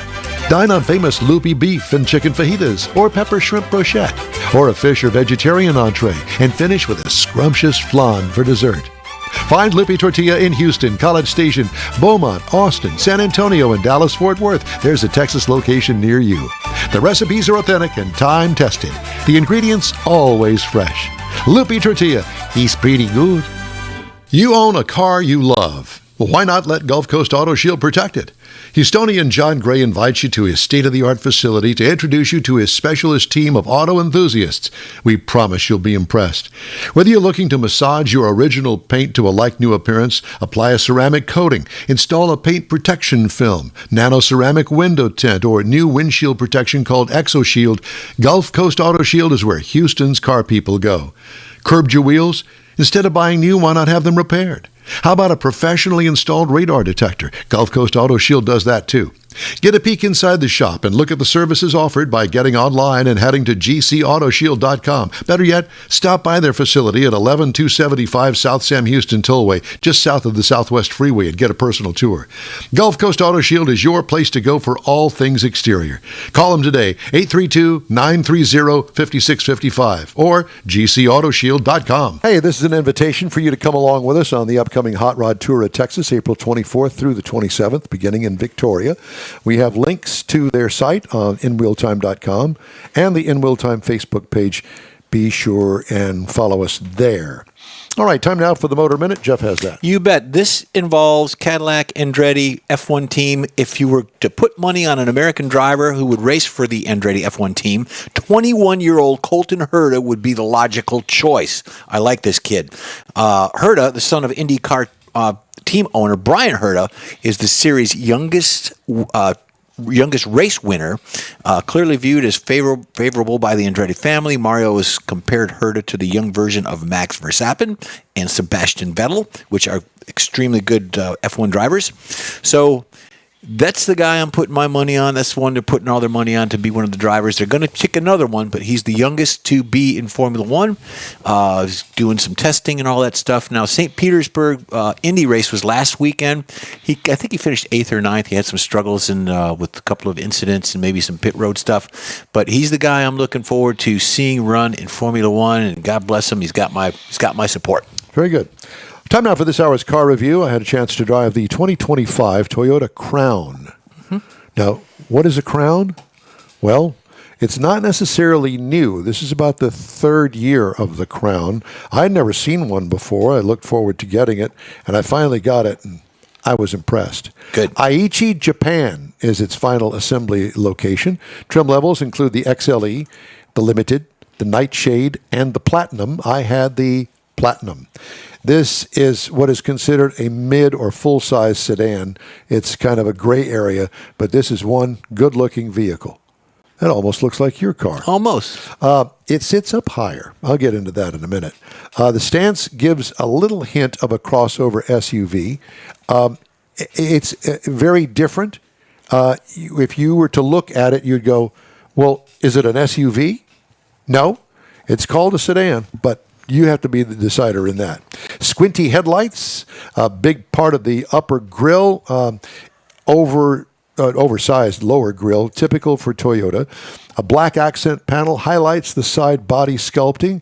It's a very nice touch that I'm normally not into that sort of thing, but it really adds to the look of this. High zoot roof line with a narrow C-pillar. Odd cut line around the trunk and rear bumper. Kind of distracts from the premium look, but overall it seems to work. What I liked about it, the overall shape of it gets high marks in my opinion. What could use improvement? Well, charging $425 for premium paint on top of a $350 upcharge for the two-tone paint is just a little bit too much for me. That would be. Yeah. Interior highlights, 12.3-inch infotainment screen with an easy operating system. Vertical phone charger is brilliant in the center console because it doesn't take up lots of room. You pop your phone right there at the head of the center console, and it right straight down it goes. Just the top inch of it is showing through it, so they let you know that your phone is in there and it's charging. Comfortable, high-quality seating with big, always open sunroof. I know. This is Texas, friends. Gets to be 100 degrees here for quite some time during the big 3-4 months of the year. Adequate rear seat leg room, good-sized trunk room for road trip luggage. What I liked, great interior design on this sedan. What could use improvement? Combine the instrument cluster with the infotainment screen would be my suggestion to Toyota. Engine, it's a hybrid max 2.4-liter turbocharged 4-cylinder engine with electric. Horsepower, 340. Pound-feet of torque, 400, all through a 6-speed automatic transmission. This is a full-time all-wheel drive vehicle. 29 miles per gallon in the city, 32 on the highway for combined to 30. I got 29.1 miles per gallon over 315 per 6 miles. What I liked about it, the mileage and the power. What can use improvement? Big question mark. I wrote myself over here going, I don't know what could use improvement. It's a great power package on there. Ride and handling, well, I like the $1 million ride quality. What could use improvement in the ride and handling? Nothing. It's perfect. Don't touch it. It goes down the road wonderfully. Price. Base trim price, $54,990. Price is tested, $58,169. Base model price, $41,440. So, what compares to it? It's kind of got a niche of its own. Honda Accord starts at $28,295. The Toyota Camry, its cousin, $28,900. And the Genesis G70 starts at $42,500. So it would be really its closest price-wise. But I really did like this car. I mean, I'm not a big sedan guy, never have been. But if you're looking at sedans, man, this is the one to get. I'm telling you, go and look at it and ride in it. Take yourself a test drive, go down the freeway, go down rough roads, whatever the case may be. Man, they have got that ride quality in this thing down to a T. Very good. It's impressive. Yeah. I'm not too... Mars, have you had this car yet? No. Look at that. You have to put a headset on. The price- Imagine that. Well, I was trying not to make too much noise by putting my headset Well, you've back already on. done that. Okay. No, I did not. I did not even know this car existed until you said you had one. Yeah. Well, I knew that it existed, but I didn't know that it existed in the press fleet. So, Hold on a second. anyway, that is my review. The 2025 Toyota Crown. Go see it. Go buy one. I think that you'll be impressed. Cool. Hey, if you'd like to get in touch with us, shoot us an email. The address here is info@inwheeltime.com. Back after this quick break. Pro-Am Auto Accessories has been serving Houston's auto enthusiasts since 1984, providing world-class products for sports cars, European sedans, and American muscle. Pro-Am is known as the place to go to find exclusive and hard-to-find parts and accessories. Pro-Am is one of the very first distributors in the USA for brands such as Recaro, Redline, Momo, Corbo, and Simpson. Located in the heart of Houston's premier retail and service corridor, the Galleria area, Pro-Am's walk-in storefront includes an 8,000-square-foot warehouse, showroom, and installation bays. Pro-Am not only sells parts and accessories, but also offers installation and service.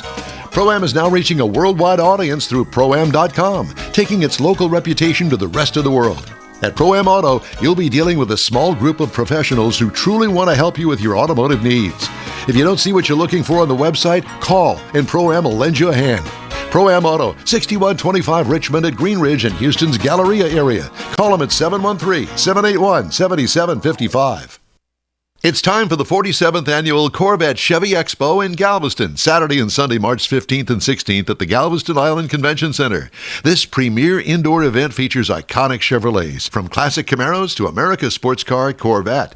See over 135 displays, automotive vendors, and unique finds at the expansive swap meet. You'll also see the all-handmade Galveston Craft Show, featuring over 100 local artisans. Be part of the Chevy celebration, March 15th and 16th. For tickets, visit CorvetteChevyExpo.com.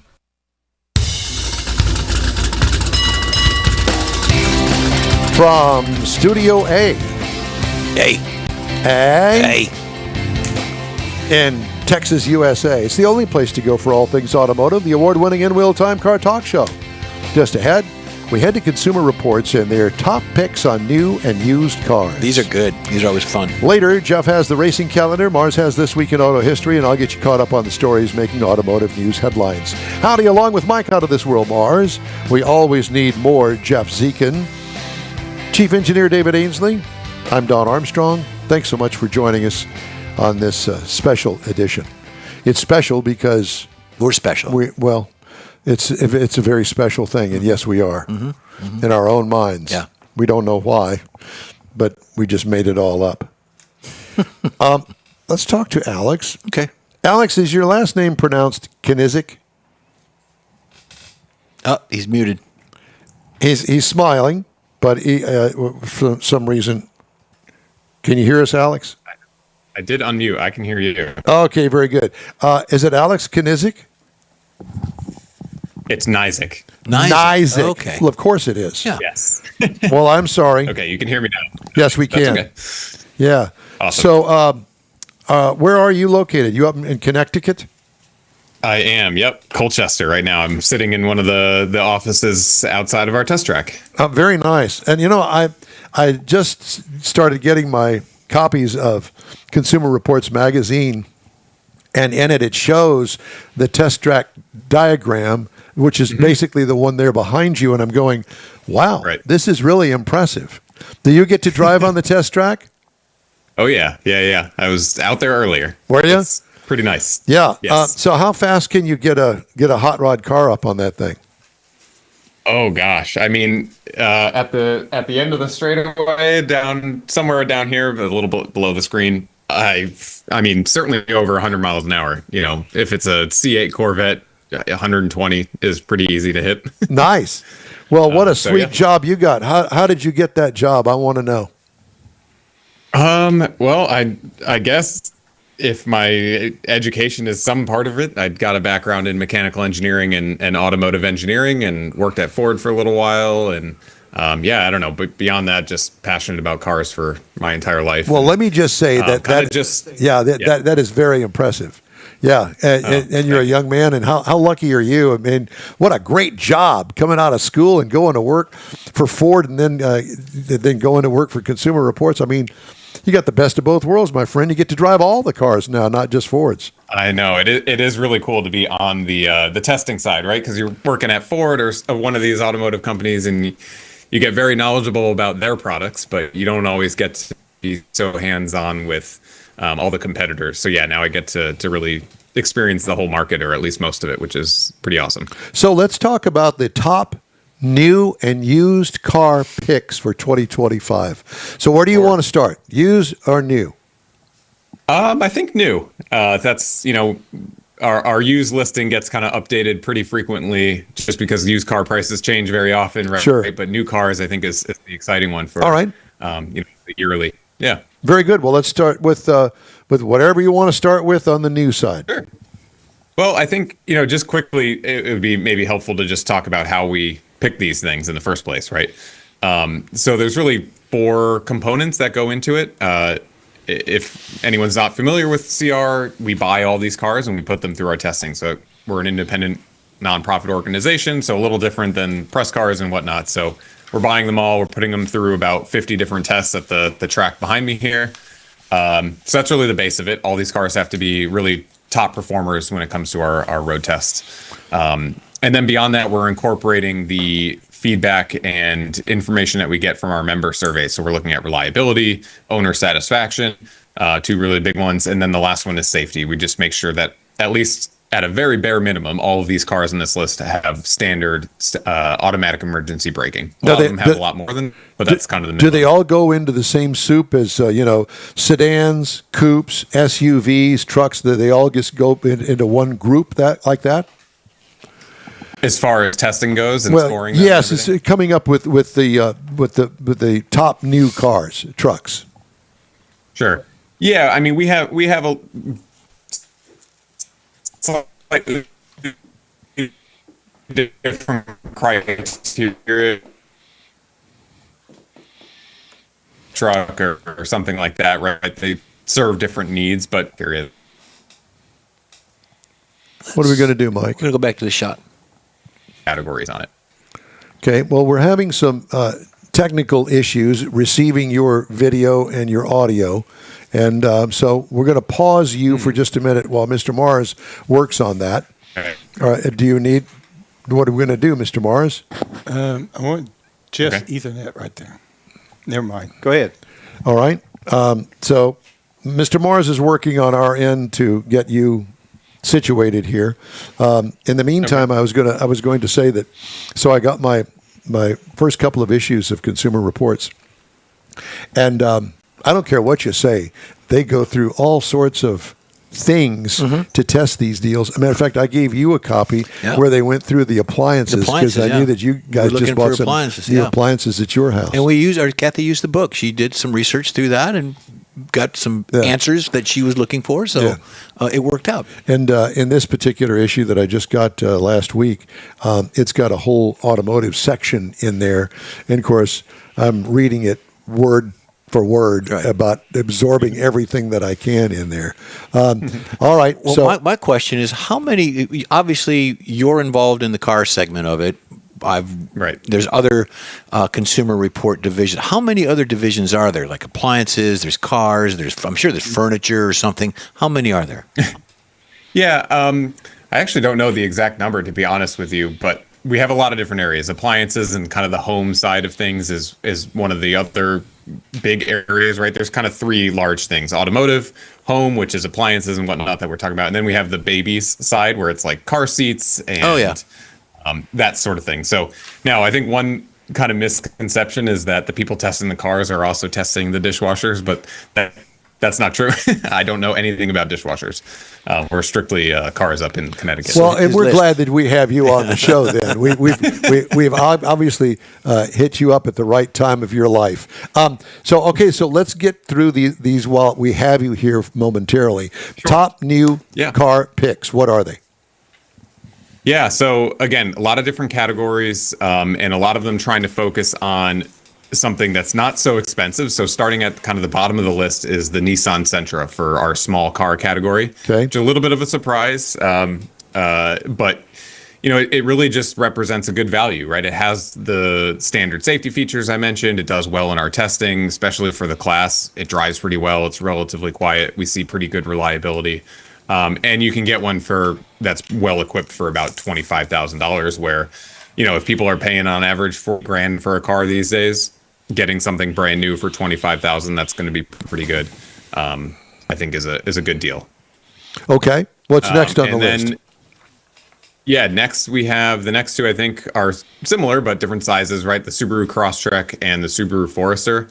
Both of these cars recently redesigned, but between you and I, we could probably agree they might be a heavy refresh, carrying over a lot of the powertrain components and underlying structure of these cars. But for them, it's working out because those cars did well in our testing before.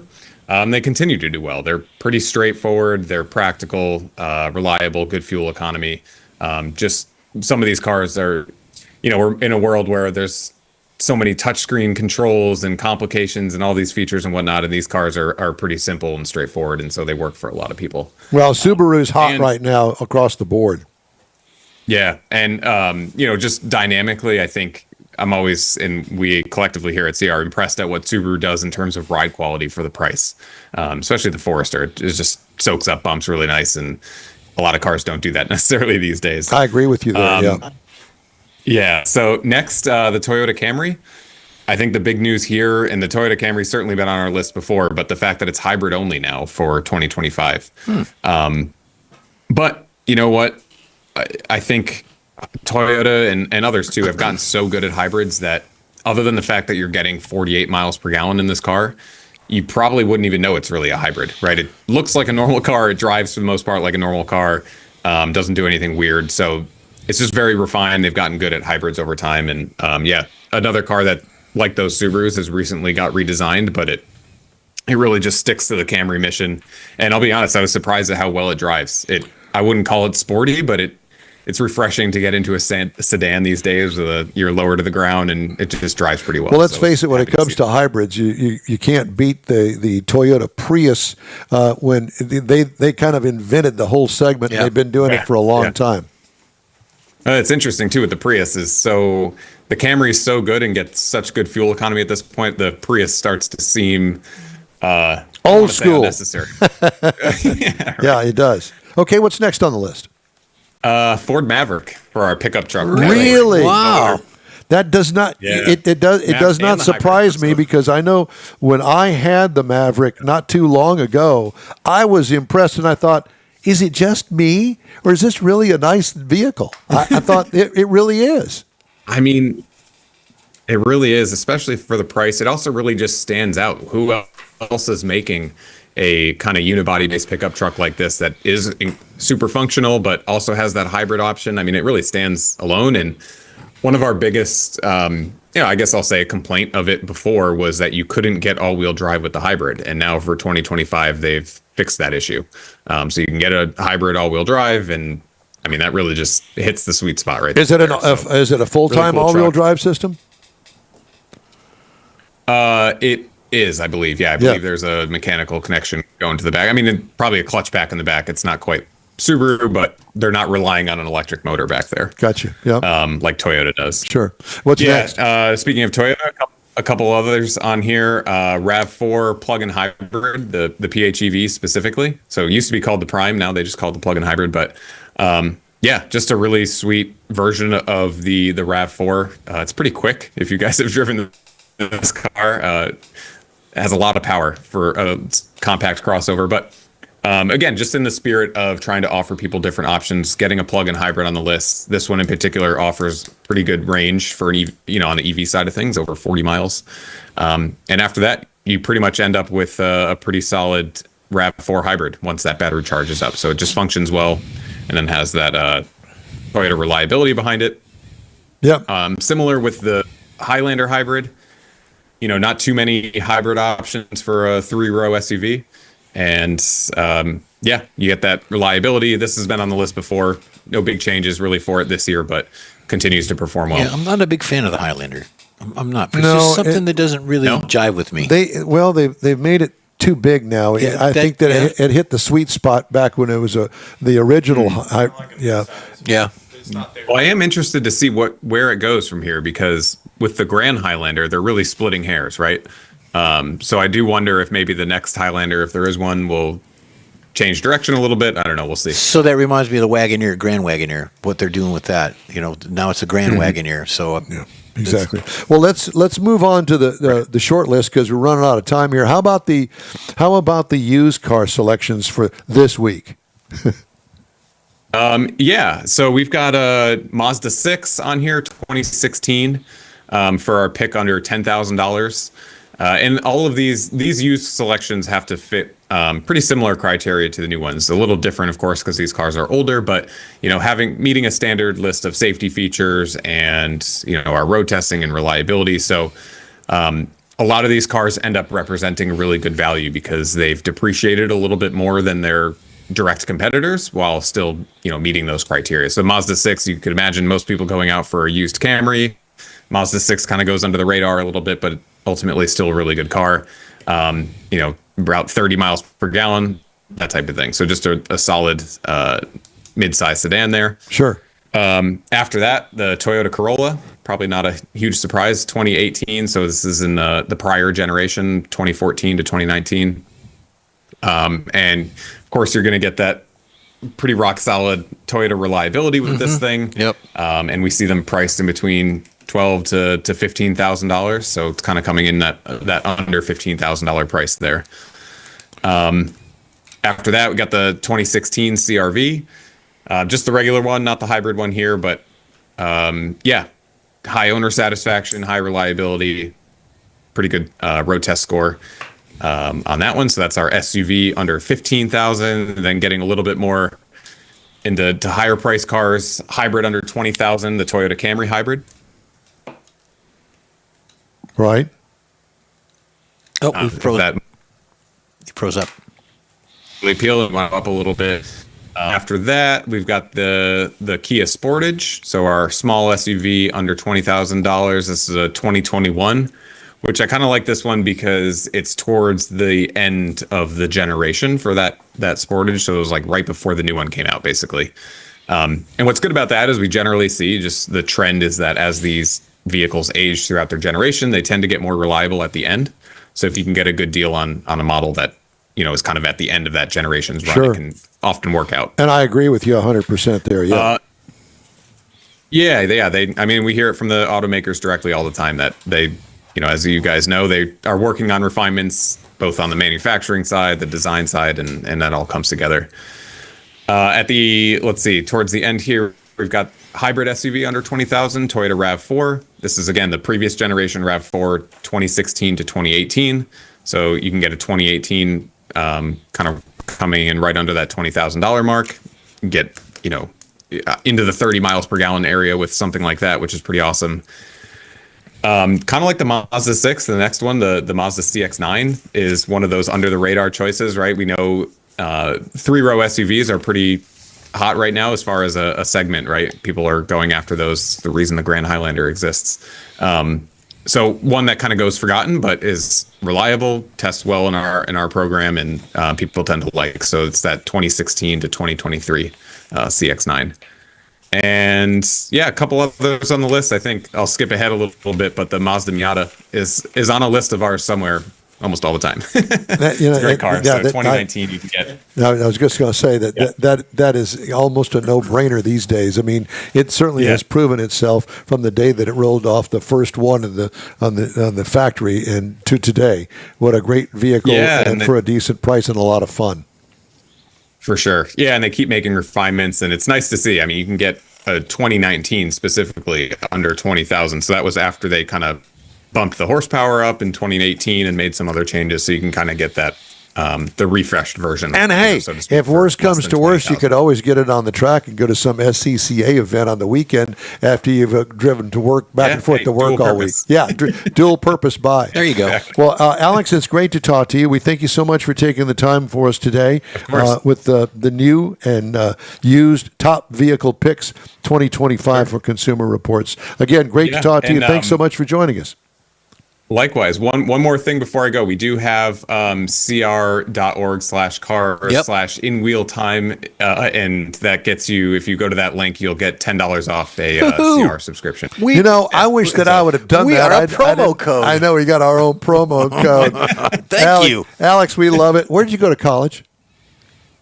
I went to Western New England in Springfield, and then I went to Clemson after that. Look at you. You go, boy. We love it. It's great to talk to you, my friend. Thank you very much. Awesome. Appreciate your knowledge. All right, take care, guys. You do the same. Alex Nizick with What a guy. Consumer Reports. Just ahead, Jeff has the racing calendar. Mars has This Week in Auto History and this week's automotive news headlines, all coming up on the In Wheel Time Car Talk Show. Back in a flash. The Tex-Mex dining experience is defined by Lupi Tortilla, your destination for Texas's best beef fajitas and frozen margaritas. Since 1983, Lupi Tortilla has served authentic and time-tested recipes made with the freshest ingredients. Atmosphere is part of the award-winning experience at Lupi Tortilla, all developed in a little house near Highway 6 and I-10 in West Houston.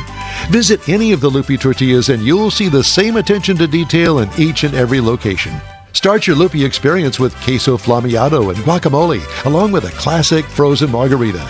Dine on famous Lupi beef and chicken fajitas, or pepper shrimp brochette, or a fish or vegetarian entree, and finish with a scrumptious flan for dessert. Find Lupi Tortilla in Houston, College Station, Beaumont, Austin, San Antonio, and Dallas-Fort Worth. There's a Texas location near you. The recipes are authentic and time-tested. The ingredients always fresh. Lupi Tortilla, he's pretty good. You own a car you love. Well, why not let Gulf Coast Auto Shield protect it? Houstonian John Gray invites you to his state-of-the-art facility to introduce you to his specialist team of auto enthusiasts. We promise you'll be impressed. Whether you're looking to massage your original paint to a like-new appearance, apply a ceramic coating, install a paint protection film, nano-ceramic window tint, or new windshield protection called ExoShield, Gulf Coast Auto Shield is where Houston's car people go. Curbed your wheels? Instead of buying new, why not have them repaired?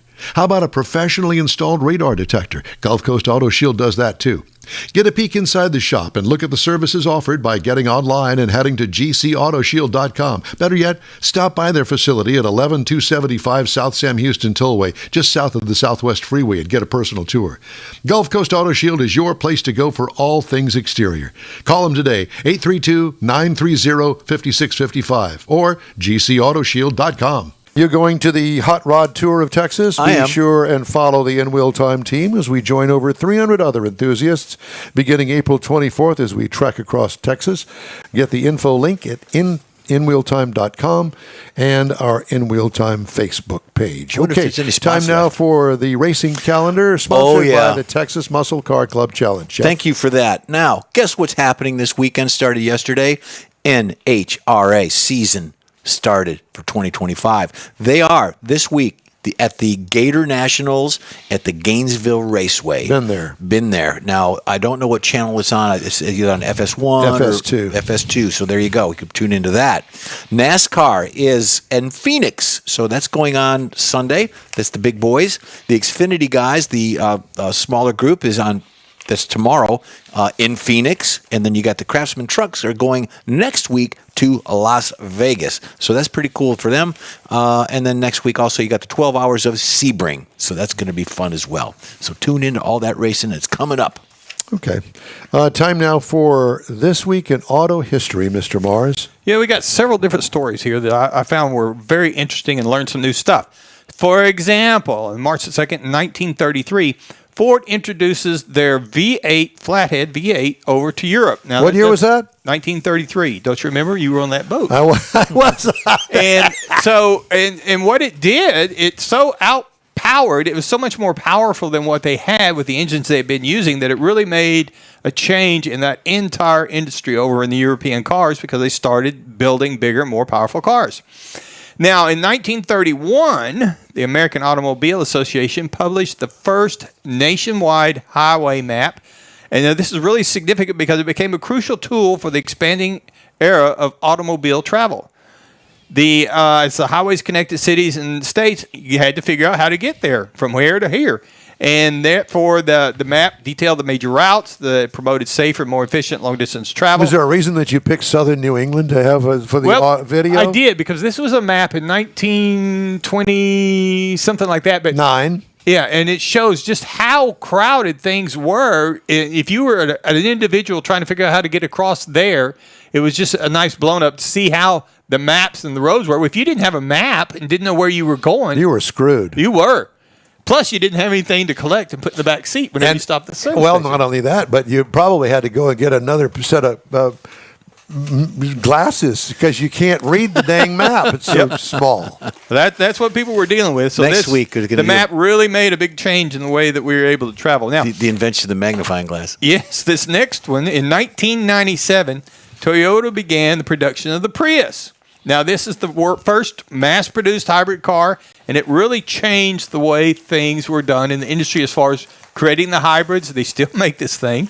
It became a symbol Not of that particular No. one. But it became a symbol of sustainable driving, influencing automotive industry shift towards hybrid and electric vehicles, making things energy-efficient transportation. And the first generation Prius was the first mass-produced hybrid vehicle.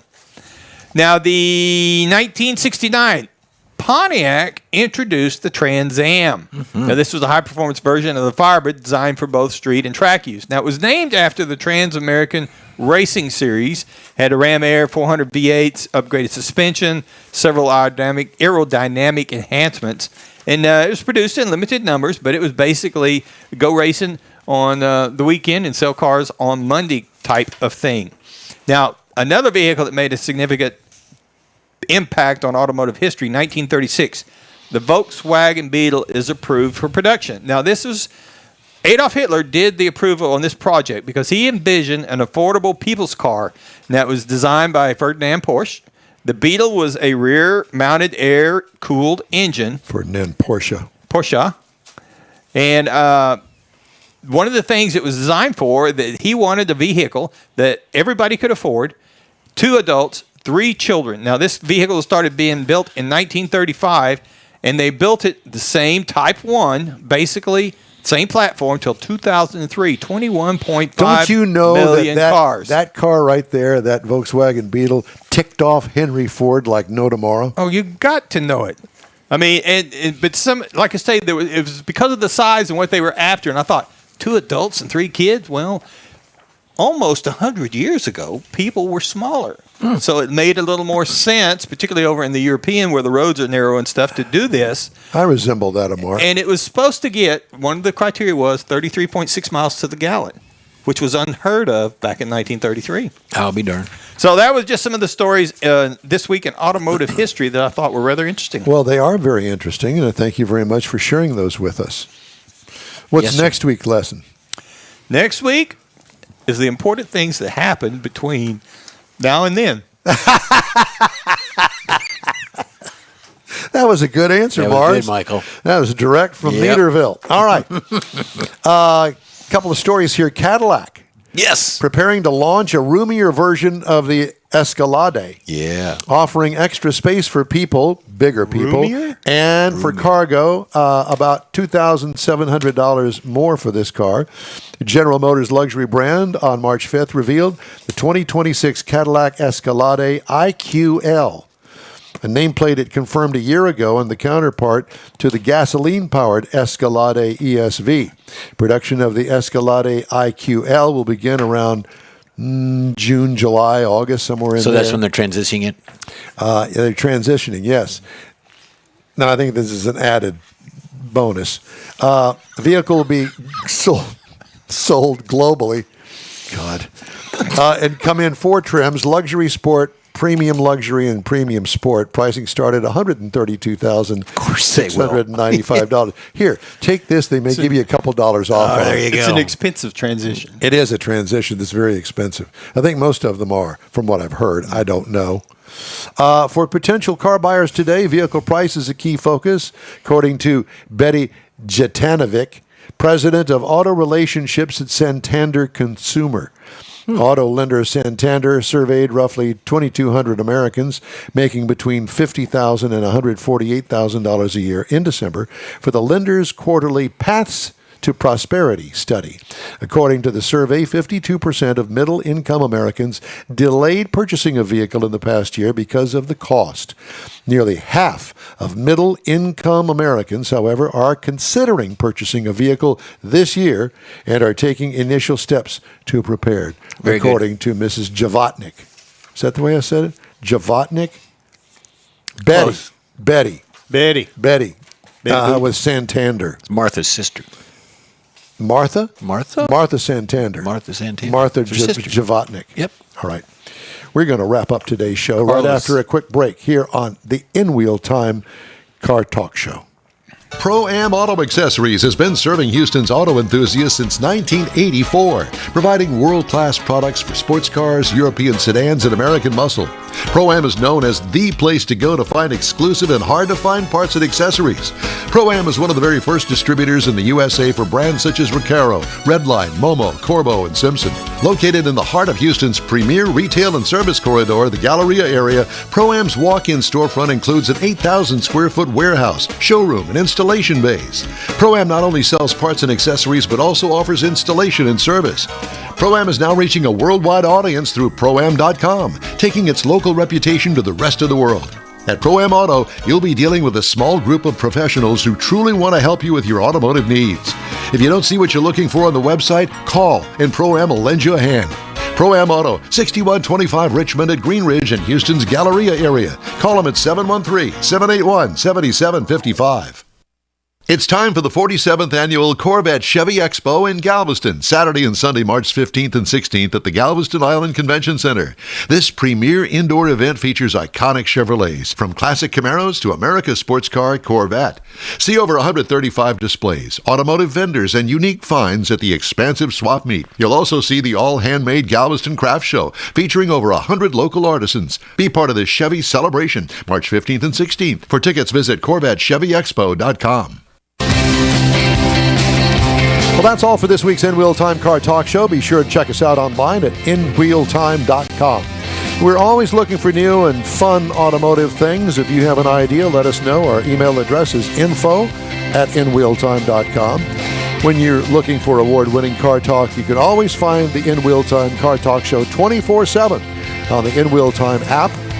If you're on the road, grab a podcast anytime from your favorite podcast provider, including the new SiriusXM podcast channel.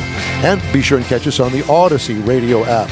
We video stream our live show every Saturday, 10 to noon on Facebook, YouTube, and InWheelTime.com. The In Wheel Time video technical director is we always need more Jeff Zekin for booking agent, video editor, and people finder Mike Out of This World, Mars, and chief engineer David Ainsley. I'm Don Armstrong. Today, the Hot Rod Tour of Texas starts April 24th in Victoria. We hope you'll join us, or at least tune in. Details and links at InWheelTime.com. Be safe out there. Have a great week, and thanks again for tuning in to In Wheel Time.